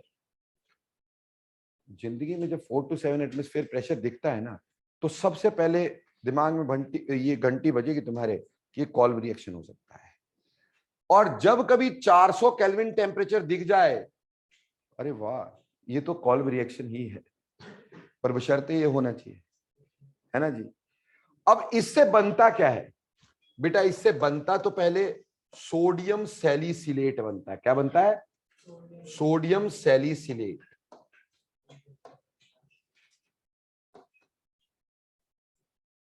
बेस की प्रेजेंस में होता है रिएक्शन। कई लोग इसको ऐसे भी लिख देते हैं कि यहां पे phenol plus NaOH plus carbon dioxide, ऐसे भी लिख देते हैं। बात तो वही हुई, यानी ऐसे भी लिखा जा सकता है phenol plus NaOH plus carbon dioxide, लिखा तो ऐसे भी जा सकता है, बट ऐसा लिखते हम हैं नहीं है। उसका रीजन क्या होता है कि ये कार्बन डाइऑक्साइड एसिड इसका रिएक्ट कर जाएगा, ठीक। इसलिए हम ऐसा नहीं करना चाहिए। हमें पहले बेस में इसको रिएक्ट करके ऐसा बना देना चाहिए, और फिर कार्बन डाइऑक्साइड को बबल करवाना है। फिर कार्बन डाइऑक्साइड को बबल करवाना है, पहले इसको सोडियम फिनॉक्साइड में बनाना, फिर कार्बन डाइऑक्साइड को बबल करवाना है। इसको बोलते हैं सोडियम सैलिसिलेट। क्या बोलते हैं? Sodium salicylate.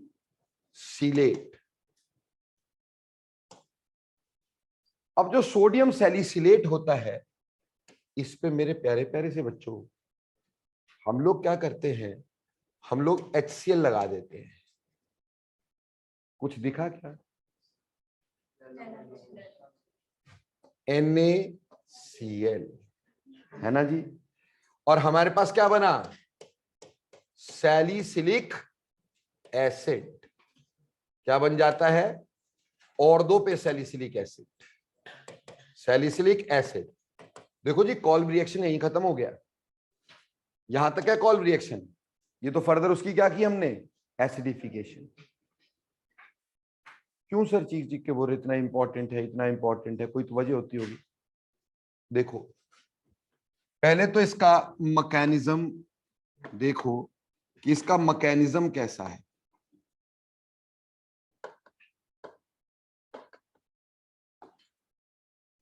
Please see it's mechanism. जब हम इसके मैकेनिज्म की बात करते हैं, मैकेनिज्म में ये जो फिनोक्साइड है,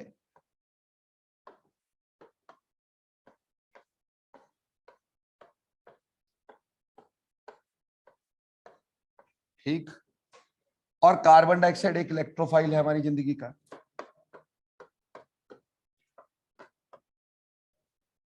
ठीक। ये इलेक्ट्रोफाइल यहां पे अटैक करता होगा, यहां से इलेक्ट्रॉन यहां जाते होंगे, है ना जी। और ऑब्वियसली ये इलेक्ट्रॉन यहां से आते होंगे, इसको इलेक्ट्रॉन कौन देता होगा? Oxygen. Same as there was in रीमर-टीमन।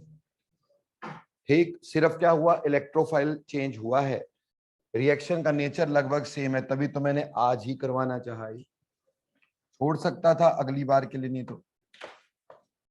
यहां पे O डबल बॉन्ड आ गया कि नहीं आ गया? बोलो। और यहां पे क्या जुड़ा मेरे प्यारे बच्चों? C double bond O negative. और बच्चा ही यहां पे डबल बॉन्ड, यहां डबल बॉन्ड, और यहां क्या होगा? H। बोलो समझ में आता है कि पिछला भी चला जाता है?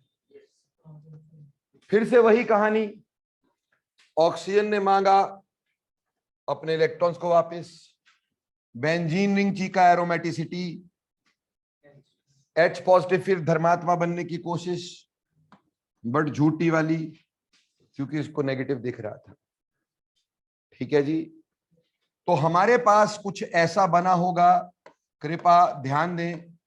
यहां पे O negative, double bond double bond double bond, यहां C डबल बॉन्ड OH। ठीक है जी, पर ये हाइड्रोजन ज्यादा एसिडिक है, तो ये हाइड्रोजन जो है ये यहां से शिफ्ट हो जाता है यहां से यहां, क्योंकि फिनोल कम एसिडिक है, कार्बोक्सिलिक एसिड ज्यादा एसिडिक है। कार्बोक्सिलिक एसिड आसानी से H देगा और फिनोल उसको ले लेगा भाई। तो हमारे पास ऐसा बन जाता है OH और यहां पर COO नेगेटिव, बन गया सोडियम सैलिसिलेट। मैंने Na यहां पे भी नहीं लिखा था, अब वो Na यहां जुड़ जाएगा, सोडियम सैलिसिलेट बन जाएगा कि नहीं? मैकेनिज्म समझ में आता है? क्या इलेक्ट्रोफिलिक सब्स्टिट्यूशन है? ESR है कि नहीं है? और बिल्कुल रीमर-टीमन की तरह का है, सिर्फ फर्क क्या पड़ा, वहां पे CCl2 था, यहाँ पे कार्बन डाइऑक्साइड था। H तो फिर वैसे का वैसा ही कमीना वाला काम किया इसने, है ना, जैसे वहां किया था वैसे ही सारा कुछ हुआ है, कोई चीज नहीं चेंज नहीं हुई है, सब कुछ वैसा है, सिर्फ वहां डाइक्लोरोकार्बन का लैला मजनू बाहर निकले थे, यहाँ पे वो है नहीं। क्लियर? पर सर क्यों चीख रहे हैं कि सैलिसिलिक एसिड बहुत इंपॉर्टेंट है, ये कॉल्व रिएक्शन बहुत इंपॉर्टेंट है? बोलो यहां तक क्लियर हो गया? कौन से वाला बेटे जी? बेटा ये वाला जो है ये आपका ज्यादा एसिडिक हाइड्रोजन है, जब यहां लगेगा तो लेस एसिडिक है, तो यानी यहां से ये यहां ट्रांसफर हो जाएगा। जो ज्यादा एसिडिक है वो H आसानी से देता है, तो इसने आसानी से H दे दिया, इसने ट्रैप कर लिया। क्लियर जी? हाइड्रोजन की ट्रांसफर हो गई, इसको शिफ्ट मत बोलेगा, हाइड्रोजन की ट्रांसफर हो गई। बोलो क्लियर? अब देखो बेटा, ऐसा है केमिस्ट्री पढ़ने वाला कभी भूखा नहीं मरता, कुछ ना कुछ तो कर ही लेता है। तो चलो, हमने इससे बना लिया सैलिसिलिक एसिड। क्या बना लिया? Salicylic acid. अब सैलिसिलिक एसिड जो बना हमारे पास प्यारे बच्चों, वो कुछ ऐसा था, ध्यान से देखते जाना, सुनते जाना, बहुत मजा आएगा। हमने इसके ऊपर रिएक्ट करवाया, ये है सैलिसिलिक एसिड। क्या है? और दो सैलिसिलिक एसिड, इस पे मैंने रिएक्ट करवाया मिथाइल एल्कोहल। क्या रिएक्ट करवाया? Methyl alcohol. बेटा क्या एल्कोहल एल्कोहल के साथ रिएक्शन करेगा? कुत्ता कुत्ते का बैरी है ना, सेम चीज थोड़ी रिएक्ट करती है। बट एसिड और एल्कोहल आपस में क्या करेगा? रिएक्ट करेगा। और एसिड और एल्कोहल जब भी रिएक्ट करता है एस्टर बनता है, इसको एस्टेरिफिकेशन बोलते हैं। यहां से निकलेगा OH और यहां से निकलेगा H। ठीक है, इधर ध्यान देना, लिखो नहीं, पहले समझ लो। और हमारे पास बन जाएगा OH, यहां पे C डबल बॉन्ड O ऊपर लिख दिया और ये OCH3। ठीक है जी, ये वाला OCH3 इसका जोड़ दिया, इसको बोलते हैं मिथाइल सैलिसिलेट। मिथाइल सैलिसिलेट, ये जो मिथाइल सैलिसिलेट है बेटा, ये ऑयल ऑफ विंटर ग्रीन का, ऑयल ऑफ विंटर ग्रीन का कंपोनेंट है। कोई भी बाम हो, Zandu balm, Dandu balm, पीड़ाहारी balm, सभी की स्मेल सेम होती कि नहीं होती, है ना। इमामी बाम हो, चाहे वो झंडू बाम हो, टाइगर बाम हो, सभी की स्मेल सेम होती, क्योंकि सभी का कंपोनेंट ये है, यही झंडू बाम है। तो मेरे दोस्तों, एक कंपनी तो ये खोल सकते हो, झंडू बाम तो बना ही सकते हो, है ना भाई। क्लियर। क्या हो गया कि पहले फिनोल लिया था हमने, फिनोल में थोड़ा सा NaOH डाला, कार्बन डाइऑक्साइड पास करवाई, 4 to 7 atmosphere, 400 degree 400 kelvin temperature पे क्या बनाया, सैलिसिलेट। उसमें डाला थोड़ा HCl, बन गया सैलिसिलिक एसिड। उसके ऊपर डाला मिथाइल अल्कोहल, बन गई झंडू बाम, है ना। ऊपर हमने ठप्पा लगाया वंश बाम, है ना जी। और चलो जी बेचना चाहिए। क्लियर। तो भैया केमिस्ट्री पढ़ने वाला कभी भूखा नहीं मरेगा, कम से कम बाम तो बना ही ले। अब भैया अगर तुम सभी बाम बनाने लग गए तो कंपटीशन इतने ज्यादा, किसी की भी नहीं बिकेगी, सारे भूखे मरेंगे, तो कोई और भी बताना पड़ेगा। अब मैंने क्या किया भाई, दूसरी कंपनी तुम्हारी खुला देते, ठीक। इसमें मैंने ना इसकी जगह फिनोल ही रिएक्ट करवा दिया। क्या करवा दिया, फिनोल। बेटा यहाँ पे बेंजीन रिंग है जिसको C6H5 की तरह लिखा है, मैंने, समझ रहे हो ना। अब फिनोल कहां रिएक्ट करेगा, क्या OH के साथ ही, नहीं, सेम इसके साथ, सेम। और वैसे ही सेम टू नेम, यहां से बाहर क्या निकलेगा, HOH। और अब क्या बनेगा बेटा, अब बनेगा OH, और यहां पे C डबल बॉन्ड O, इसका OC6H5, इसको बोलते हैं फिनाइल सैलिसिलेट। क्या बोलते हैं, फिनाइल सैलिसिलेट। ये फिनाइल सैलिसिलेट है, सैलिसिलेट। ये जो फिनाइल सैलिसिलेट होता है, इसको प्यार से हम सैलोल बोलते हैं। ये एक urinary antiseptic and intestinal antiseptic होता है। तो चलो एंटीसेप्टिक बना लेंगे कोई ना कोई, एक कंपनी हमारी ये खुल जाएगी, है ना। एंटीसेप्टिक बना लेंगे सैलोल, है ना। इंटेस्टाइन्स का है हमारे पास एंटीसेप्टिक, यूरिनरी एंटीसेप्टिक है, ठीक। तो ये बना लो सैलोल। अब भाई फिर भी थोड़ी वैरायटी और देनी पड़ेगी मेरे को। अब अपन ने क्या किया, तीसरी चीज की, इसी सैलिसिलिक एसिड की महिमा गा रहा हूं मैं, ठीक। अब इस पे ना, अभी तक हम अल्कोहल ही लगाते जा रहे थे, है ना भाई। पहले मिथाइल अल्कोहल लगाया, फिर फिनोल लगाया, बिल्कुल गंदी गंदी चीज। थोड़ा हम अच्छी अच्छी चीज लगाएंगे। मान लो एसिड का कोई डेरिवेटिव या एसिड लगा दिया, CH3C double bond OCl, acyl light. इधर एसिड भी लगा दोगे चलेगा, एसिड भी लगाओगे चलेगा। समझ में आई बात। अब प्यारे बच्चों, यहां पे लैला मजनूनी शीरी फरहाद है, H और Cl, ये भी बाहर निकलेंगे, और ये बाहर निकले तो अब की बार हमारे पास क्या बना, इधर ध्यान देना, लिखना बाद में। यहां पे O, इसका जुड़ा C डबल बॉन्ड OCH3, और यहां COOH, इसको बोलते हैं एसिटॉक्सी बेंजोइक एसिड। क्या बोलेंगे, एसिटॉक्सी बेंजोइक एसिड, और प्यार से बोलो एस्प्रिन। तो दोस्तों एस्प्रिन बना के बेचो यार। बेटा इस एक रिएक्शन के लिए डॉक्टर जॉन वॉन को नोबेल प्राइज मिला है for the formation of aspirin. Doctor John Vane won Nobel prize. It is wonder drug, aspirin is wonder drug. ये छोटे मोटे बुखार से लेकर के कैंसर तक की थेरेपी में यूज होता है। ये ब्लड को थिन करने का काम भी करता है, ठीक। प्रेगनेंसीज में यूज होता है, कैंसर थेरेपी में यूज होता है, हाइपरटेंशन में यूज होता है, ठीक। जैसे मेरी एज अभी 40+ हो गई, तो भैया आपके माँ बाप की एज भी इतनी ही होनी चाहिए मेरे अकॉर्डिंगली, इससे थोड़ी ज्यादा या कम, लगभग 40+ तो होंगे। तो बेटा इस समय में हफ्ते में एक एस्प्रिन खा लेना is a better option. Yes, ये आप सजेस्ट कर सकते हैं कि हफ्ते में एक एस्प्रिन खा लेना इज अ गुड ऑप्शन, ठीक।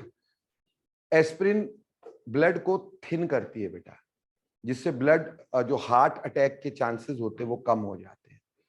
ये हमेशा याद रखना बेटा, केमिस्ट्री सिर्फ पढ़ने के लिए नहीं होती है बेटा, ठीक। कभी भगवान ना करे आपके सामने किसी को हार्ट अटैक आ रहा हो, सबसे पहला, सबसे फर्स्ट जो उसका उपचार होता है वो होता है डिस्प्रिन की 2 गोलियां या एस्प्रिन की गोली घोल के दे दो। फर्स्ट एड, ये फर्स्ट एड होता है, ठीक। पर बशर्ते अगर वो हाइपरटेंशन का देखो बेटा, तुम्हें शायद पता नहीं होगा, एक हार्ट फेलियर और हार्ट अटैक 2 अलग चीजें होती है। हार्ट फेलियर वालों को एस्प्रिन पिलाई तो वैसे ही मर जाएगा, उसका पहले से हार्ट पंप नहीं कर रहा। हार्ट फेलियर मतलब उसका हार्ट पंप नहीं कर पा रहा है, वो हार्ट फेलियर है। उसमें अगर ब्लड और थिन कर दोगे और मुश्किल हो जाएगा उसको पंप करना। हाँ, जिनको हार्ट अटैक आता है ना, जब दर्द बहुत ज्यादा होती है, हार्ट फेलियर में दर्द नहीं होती। हार्ट फेलियर कभी होता है ना तो सांस लेने में दिक्कत आती है। ये फर्क समझो बेटा, ये तुम्हारे काम का, क्योंकि फ्यूचर में गॉड नोज आपके सामने कभी ऐसी कोई चीज हो तो you should be very ready. As a teacher मेरा कर्तव्य भी कि तुम्हें मैं बताऊं इन सब चीजों में। ये बायोलॉजी वाला टीचर ज्यादा अच्छे से बता सकता है मेरे से, बट वैसे तुम्हें बता देता हूं कि जब हार्ट फेलियर होता है ना बेटा, तो बंदे को सांस लेने में दिक्कत आती है, दर्द नहीं होती। समझ में आई?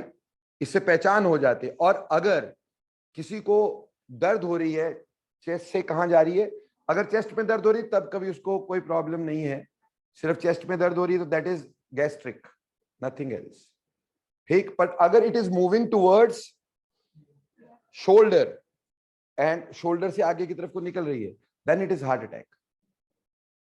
समझ में आई? और उसको पसीने बहुत ज्यादा आ जाएंगे, ठीक। पैल्पिटेशन तो कम होगा पर पसीने बहुत ज्यादा आ जाएंगे, ठीक। तो अगर उसको पसीने आ रहे हैं और वो पेन कंप्लेंट कर रहा है which is moving towards shoulder, then it means it may be start of a heart attack. At once आप फटाफट से 2 एस्प्रिन, 1 एस्प्रिन या 2 डिस्प्रिन की गोलियां लाओ और पिला दो उसको, बंदे को फटाफट से घोल करके। डिस्प्रिन डिस्पर्सिबल एस्प्रिन को बोलते हैं। डिस्प्रिन जो नाम है ना, वो डिस्पर्सिबल एस्प्रिन से बना है जो पानी में घुल जाती है, that's all. So Disprin is nothing, same salt, clear. वो पिला दो, पानी में घुल जाती है, फटाफट से पिला दो, ये फर्स्ट एड होगा। हॉस्पिटल आराम से पहुंच जाएगा बंदा, और डॉक्टर भी आपको बोलेगा वेल डन कि आपने बंदे की जान बचा ली। और हार्ट फेलियर अगर हो रहा हो, वो अनदर इशू है बेटा। वो मैंने बोला बंदे को सांस लेने में दिक्कत आएगी, at once rush to the hospital. उसमें कोई फर्स्ट एड इस तरह की नहीं होती, ठीक। बट एनी हाउ, यहां एस्प्रिन हमने बनाई, बोलो क्लियर हो गया? अब आजकल ना केस स्टडी बेस्ड क्वेश्चन आने लग गए हैं, है ना। तो एक क्वेश्चन देखिएगा प्लीज, मैं तुम्हें एक क्वेश्चन समझाता हूं, पहले ये बाद में आप नोट करना, पहले क्वेश्चन समझा लूं मैं। देखो बेटा क्वेश्चन क्या है, हमारे को क्वेश्चन ही आया, compound A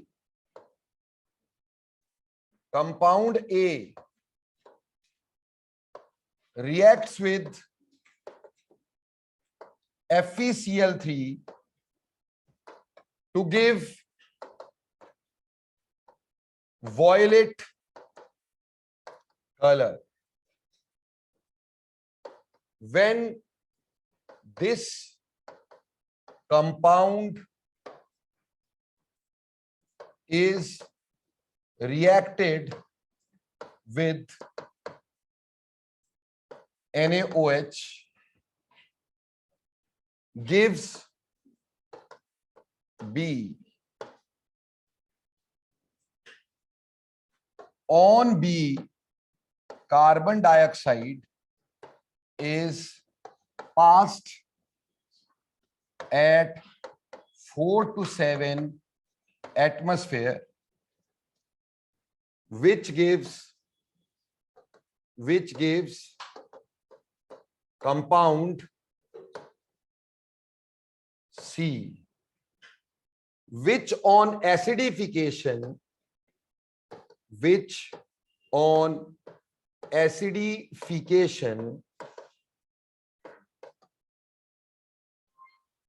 gives D.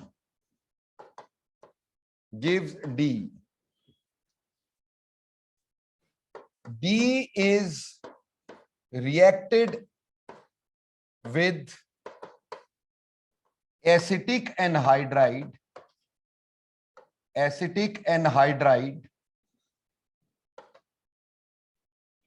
to give well known painkiller, to give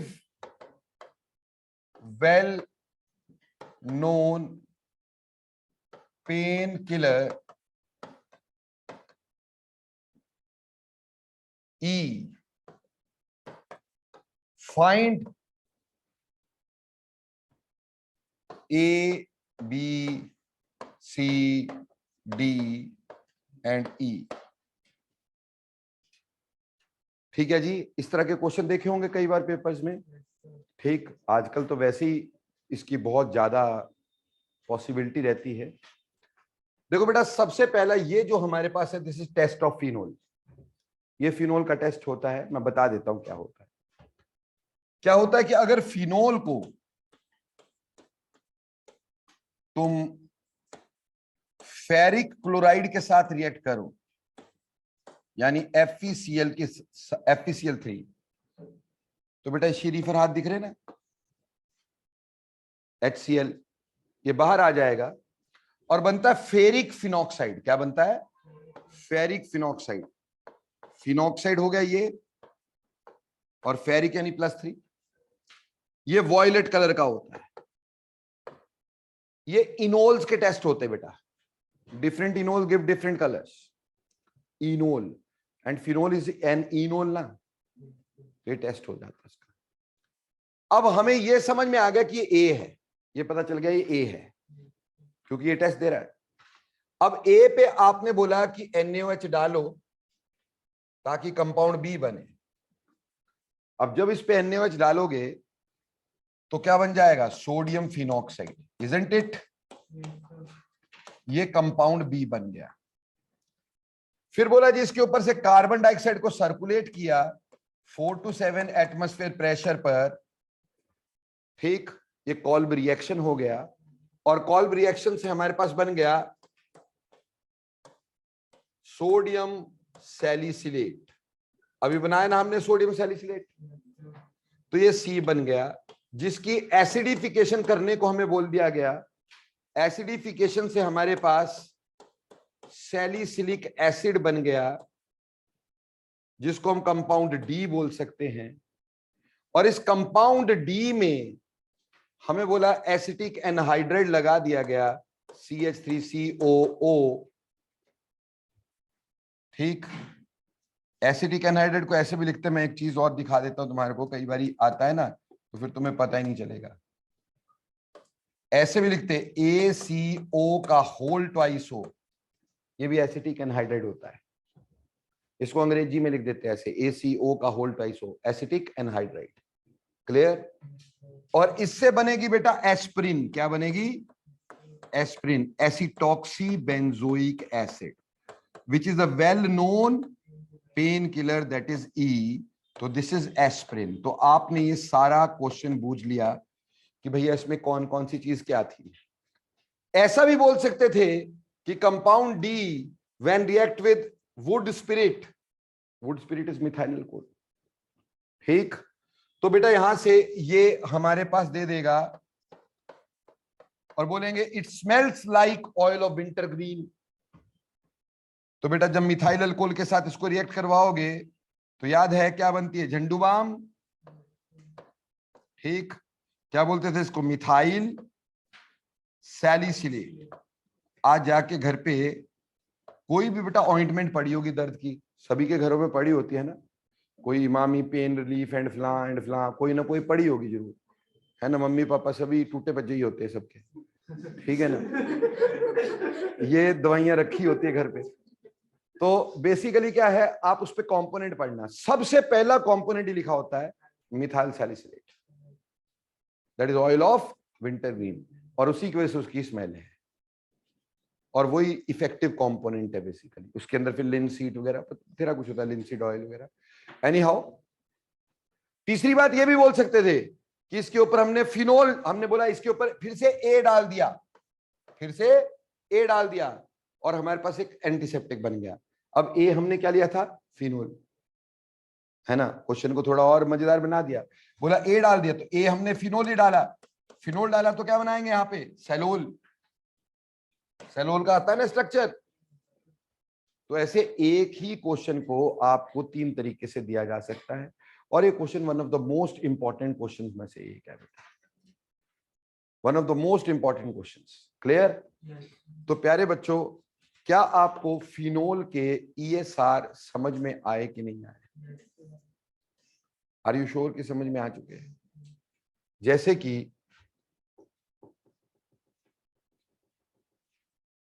आज फिनोल के सारे रिएक्शन आपका डील हो गए, चंद रिएक्शन इसके आप फिनोल के बचेंगे। जब आएंगे आपसे एक एक रिएक्शन खुद करवाऊंगा मैं, ठीक? अब देखो बेटा, न्यूक्लियर हेलोजिनेशन आज करवाई, बोलो समझ में आया?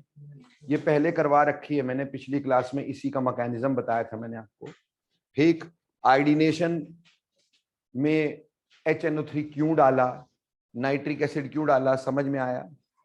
ठीक? और इसमें आइसोटोपिक इफेक्ट होता है, बोलो क्लियर हो गया? अगली बात हमने इसमें पढ़ी कि अगर साइड चेन सब्स्टिट्यूशन, अगर मान लो लाइट है तो side chain substitution, Lewis acid है तो रिंग सब्स्टिट्यूशन यानी न्यूक्लियर हेलोजिनेशन होती है, बोलो क्लियर? पर विड्रॉइंग ग्रुप होगा तो मेटा पे लगेगा, अदरवाइज कहां पे होगा? और दो पैरा पे होगा।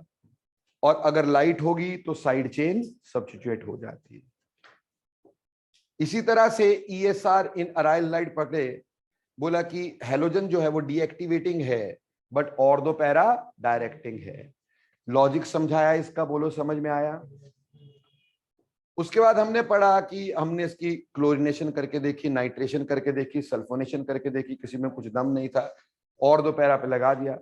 Friedel-Crafts alkylation, acylation ortho para पे हो गई और पैरा मेजर रहा हमेशा, ठीक? उसके बाद हमारे पास आया ESR इन फिनोल, मोस्ट इंपॉर्टेंट। सबसे पहले तो ये बताया कि ब्रोमिनेशन करेंगे अगर हम, अगर नॉन पोलर सॉल्वेंट में करेंगे तो मोनोब्रोमिनेशन होगी, और अगर वाटर में करेंगे तो ट्राई सब्स्टिट्यूशन होगी।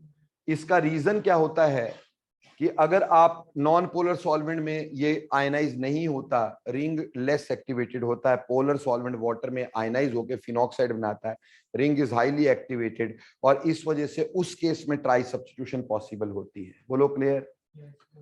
फिर हमने बोला कि ये HNO3 जो है, अगर इसमें ये लगाएंगे कॉन्सेंट्रेटेड तो पिक्रिक एसिड बनता है। Picric acid is actually explosive, ठीक? ड्राई स्टेट में एक्सप्लोसिव होता है, सॉल्यूशन में इसको हम डाई की तरह यूज करते हैं, ठीक? डाई समझते ना? तो ये सॉल्यूशन में डाई की तरह होता है लेकिन ड्राई स्टेट में एक्सप्लोसिव होता है। याद रखना बेटा, पॉली नाइट्रो कंपाउंड जिंदगी में कभी देखेंगे एक्सप्लोसिव, दुनिया का कोई भी एक्सप्लोसिव रिएजेंट पकड़ लो वो पॉलीनाइट्रो होगा, ठीक? अब देखो, अगर आपने डाइल्यूट HNO3 लगाया तो मोनो नाइट्रेशन तो हुई पर यील्ड कम हुई, क्योंकि मेजर प्रोडक्ट क्या रह गया? बेंजोक्विनोन, ऑक्सीडेशन, क्योंकि HNO3 ऑक्सीडाइजिंग एजेंट था। उसको मैंने बोला कि मेरे सपने पूरे करने मोनो नाइट्रेशन के, तो पहले नाइट्रोसेशन करके फिर ऑक्सीडेशन करेंगे, जिससे हमारे पास बेंजीन या फिनोल ऑक्सीडाइज ना होने पाए, ठीक है जी? उसके बाद हमने पढ़ा इसकी सल्फोनेशन टेम्परेचर डिपेंडेंट बताई, क्योंकि इसमें इंट्रामोलिकुलर हाइड्रोजन बॉन्ड था, लो टेम्परेचर पे ऑर्थो प्रोडक्ट, हाई टेम्परेचर पे पैरा प्रोडक्ट रहा, बोलो क्लियर? और उसके बाद हमने पढ़ा फिनोल फ्रीडल-क्राफ्ट रिएक्शन एक्चुअली नहीं देने चाहिए, उसका मैंने लॉजिक बताया क्यों नहीं देने चाहिए, ठीक? और फ्राइज रीअरेंजमेंट बताने की मैंने कोशिश की कि फ्राइज रीअरेंजमेंट क्यों होती है, क्योंकि हमारे पास एसाइलेशन अदरवाइज नहीं होती होगी, तभी हमने फ्राइज रीअरेंजमेंट डिस्कवर की। हमने AlCl3 पहले ना डाल के, पहले इन दो को रिएक्ट करवाने के बाद AlCl3 डाला, जिससे ये यहां से शिफ्ट हो करके ऑर्थो पे या पैरा पे आ गया, ऑर्थो मेजर, ये फ्राइज रीअरेंजमेंट। उसके बाद फ्राइज मैंने बोला फ्रीडल-क्राफ्ट रिएक्शन फिनोल के NCERT में दिए, तो मैंने वो करवा दिया कि ऐसे कर लेना, कोई ज्यादा मुश्किल तो है नहीं, ठीक? उसके बाद हमने सबसे इंपॉर्टेंट रिएक्शन दो पकड़े, Reimer Tiemann and Kolbe reaction. Reimer Tiemann chloroform KOH और फिनोल का रिएक्शन है, और दो सैलिसिल एल्डिहाइड बनता है। अगर क्लोरोफॉर्म को रिप्लेस कर दोगे CCl4 से तो सैलिसिलिक एसिड बन जाएगा, इसको RT टाइप रिएक्शन बोल देते हैं, कई लोग इसको RT रिएक्शन भी बोल देते हैं। फिर कॉल्ब रिएक्शन करवाया, सोडियम फिनॉक्साइड का कार्बन डाइऑक्साइड, इसमें फिनोल डायरेक्ट क्यों नहीं रिएक्ट करवाया? क्योंकि फिनोल जो होता है वो इतना एक्टिवेटेड नहीं होता, और कार्बन डाइऑक्साइड एक वीक इलेक्ट्रोफाइल, उसके ऊपर अटैक नहीं कर पाता। तो कई लोग ऐसा लिख देते, लिखना नहीं चाहिए, क्योंकि कार्बन डाइऑक्साइड क्या है? एसिड और NaOH क्या है, बेस। तो NaH कार्बन डाइऑक्साइड को क्या कर लेगा, एब्जॉर्ब भी कर लेगा, तो कार्बन डाइऑक्साइड का छुनछुना रिएक्शन करेगी। ठीक, इसलिए ऐसे नहीं डालना चाहिए, हमें पहले उसका सोडियम फिनॉक्साइड बना के फिर कार्बन डाइऑक्साइड को सर्कुलेट करना है। स्पेसिफिक प्रेशर है बेटा 4 to 7 एटमॉस्फेयर और 400 केल्विन। ये देखते आंखें चमक जानी चाहिए बत्ती की तरह, यस कॉल्ब रिएक्शन। और इससे बना हमारे पास सोडियम सैलिसिलेट, जिसकी एसिडिफिकेशन से हम सैलिसिलिक एसिड बना सकते हैं। रिएक्शन का मैकेनिज्म बिल्कुल रीमर्टिमन की तरह है। ठीक, और इसमें हमने उसकी सब्सिडरीज पढ़ ली आगे कि अगर आपने सैलिसिलिक एसिड को मिथाइल अल्कोहल से रिएक्ट करवाया तो oil of wintergreen methyl salicylate, phenol से तो सैलोल, और अगर एसिटाइल क्लोराइड या फिर एसिटिक एनहाइड्राइड या फिर एसिड या किसी भी एसिड डेरिवेटिव से रिएक्ट करवाते हैं तो एस्प्रिन की फॉर्मेशन हो जाती है। And then we did this case study ताकि आपको थोड़ा सा समझ में आए। तो उम्मीद करता हूं पूरी तरह से फिनोल के ESR क्लियर हो गए होंगे। अब फिनोल के चैप्टर में 3 रिएक्शन बचते हैं, फिनोल खत्म है। जिस दिन फिनोल पढ़ाऊंगा ना, सिर्फ उसका एसिडिक कैरेक्टर, ठीक, और उसकी ऑक्सीडेशन खत्म। समझ में आई? तो मैं गलत नहीं बोलता, मेरे को पहले चैप्टर में ही समय लगेगा, उसके बाद आपको पता भी नहीं चलेगा कब जैसे क्या हो गया। ठीक, तो फिनोल खत्म हो जाएगा। अगली क्लास में हम आपको बाकी ESR सारे करवा देंगे। ठीक, यानी बेंजीन वाला सारा काम खत्म हो जाएगा, सिर्फ अल्काइल वाला पार्ट रह जाएगा जहां पे भी पढ़ाना होगा। ठीक, उसमें बहुत सारे रिएक्शन हम इसी में कर चुके हैं और करते रहेंगे। मिलते हैं नेक्स्ट क्लास में विद नेक्स्ट क्लास बेटा प्लीज 6-5 एट द मोस्ट। चाहे आपकी क्लास छूटे 6 बजे, चाहे आप रिक्वेस्ट करके 5 मिनट पहले छुड़वा लो, मैं 6-5 पे शुरू कर दूंगा, मैं वेट नहीं करूंगा। ऑडिट, क्योंकि मेरे को पूरा स्ट्रक्चर ऑफ एटम डिस्कस करना है। ठीक, तो अगली क्लास में स्ट्रक्चर ऑफ एटम की PDF में सर को बोल देता हूं, आपको भेज देंगे। ठीक, तो वो एक बार ट्राई कर लेना ताकि जब मैं उसको डिस्कस करूं तो आपको इजी लगे और जो ना आते हो उस पर ध्यान ज्यादा रहे। क्लियर? चलिए, थैंक्स लॉट। कोई डाउट है बच्चों? चलो, थैंक्स लॉट, मिलते हैं नेक्स्ट क्लास में।